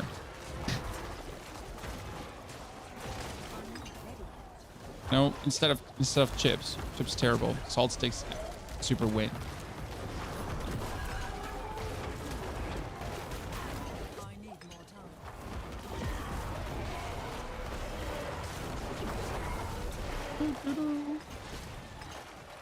Savory over sweet every time. Depends. Depends. I'm not ready. I can do both. But then again, that's the advantage of working out. You can just eat more. See, that's like the conundrum I've never understood about people that like to eat but don't want to do sports, right? If you do sports and if you're very active, you can just eat more and whatever you want to a degree, right? So if you like to eat, Chad, right? If you like to eat sweets and candy, oh, you just do more sports. You can eat more sweets and candy. You can be more unreasonable. There's such a non-German accent, by the way. Thank you. That's very kind of you. We can add more German accent if you want, but it does sound actually pretty fake because it does take very much effort to do. It does not come natural to me. Even though I'm German. German. Sorry. Yeah. I literally have to overdo it or it doesn't work. And if I do it too often, it gets stuck and we're fucked. If I do it too often, it's getting stuck and we're fucked. Because it's not going to go away again. I'm not ready yet. That was really fake. That's the problem. I don't have the standard German accent, which I'm very proud about. Right? And by the way, Rob does have the German accent, but not as bad as he could. Like Voody and Rob both as Germans, they do have the German accent, but they do speak English very well, like without too much of it. Like it gets worse. Like you haven't seen the tip of the iceberg yet. And like you should sometimes listen to German politicians talk in the EU Parliament. And you're going to be like, okay, so you're like, what, 50, 60 years old? You're working in the EU Parliament, right? International, worldwide. You speak English every single day. You probably have English conferences and English phone calls with people from like other ministries and like, you know, you like, yeah. So that's you, right? So you probably took an English course, right? You'd probably, yeah, surely you took an English course. Surely you made sure that you actually do speak proper English and people surely. No. What? It's crazy. It's crazy. What's the best way to get better gear? Very simple. Held tight.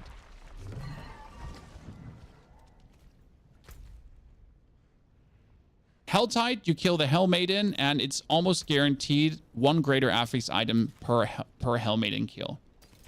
Now, it's not guaranteed one greater affix item per Hell Maiden kill, but you get the drift.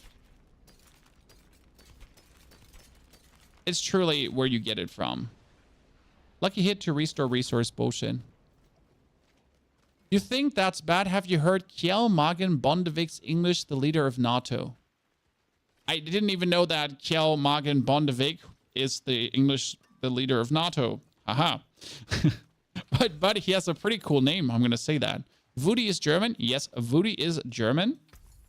And fun fact, why almost best Diablo streamers are German. What can I say? Thank you for calling us the best Diablo streamers.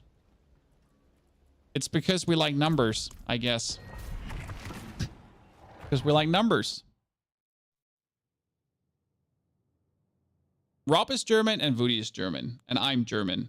And Anna is, I think she's living in Germany, Anna Cake. But she is something from the East.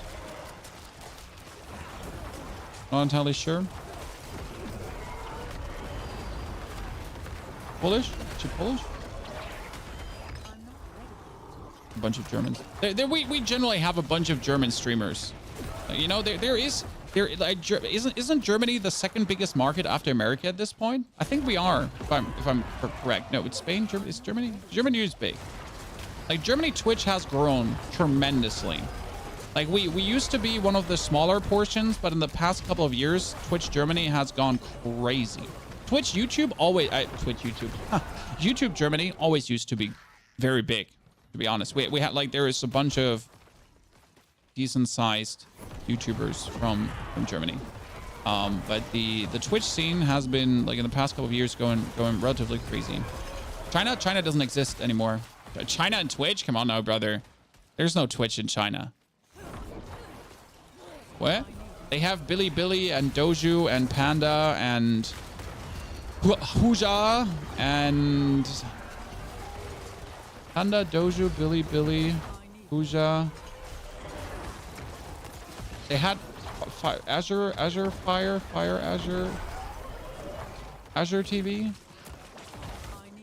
Yeah. These are real names. I'm not making this up. These are real, okay? The streaming platform is called Bilibili. These are not fake names. I'm not making them up on the fly, okay? So this is real. The interesting part is, so do you want to know something really funny about the Asian streaming platforms? The viewer number is calculated by contribution. So if you actually are on the platform and let's say you're a subscriber, okay, then you're 5 viewers. If you're a donator, you're 10 viewers. If you're a super subscriber, you're 20 viewers. So if you actually do see an Asian streamer who has like, wow, that's 40,000 viewers in your stream, that's amazing. Oh! It's kind of like, it's still a lot of viewers he's having, right? But they're actually like, they're like one viewer is more than one viewer, you know? So the numbers are actually a bit inflated, but it looks good.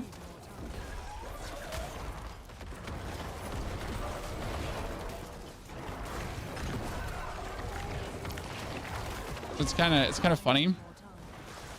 Oh, and like, so you think Twitch is bad, right? When you're coming online and there's like, so you think Twitch is bad, right, John?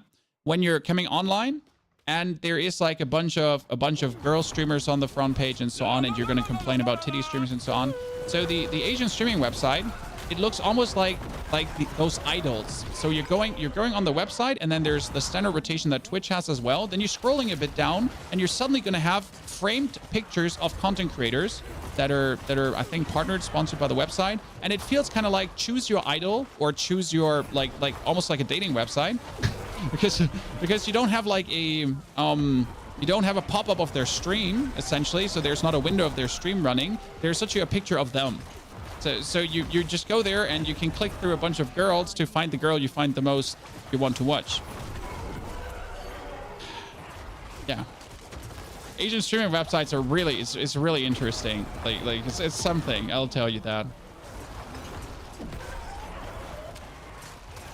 And it's working, it seems, it's working, it seems like, right? What can I say? In Bilibili, there are actually English propaganda streams running 24/7 with that 100,000 bot viewers. Sounds reasonable.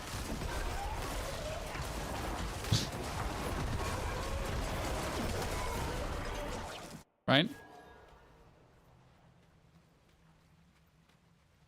Yeah, Twitch is banned because they have their own stuff essentially, right? Why would you, as China, allow Twitch when you essentially have your own stuff? I mean, even Twitch Korea was shut down. I don't know if you heard the news, chat. Twitch Korea was shut down, not because of any data issues or something, because it's too expensive. Running your streams over there is actually really expensive, and Twitch had to shut down Twitch Korea. Like, all these creators that had a living on the platform, gone. And in case you don't know how expensive streams are, they're fucking expensive because all the transcoding options cost a lot of money, right? Providing the transcodings, having you watch, and most streams don't even get the money in. So like, right? In order to essentially, in order to earn the money for your stream to be worth it, you need hundreds of subscribers per day to literally break even for Twitch, right? Every streamer would need that. And how many streamers like me have like hundreds of viewers or thousands of viewers, and they're then making maybe 50 subs? Those 50 subs, they're not paying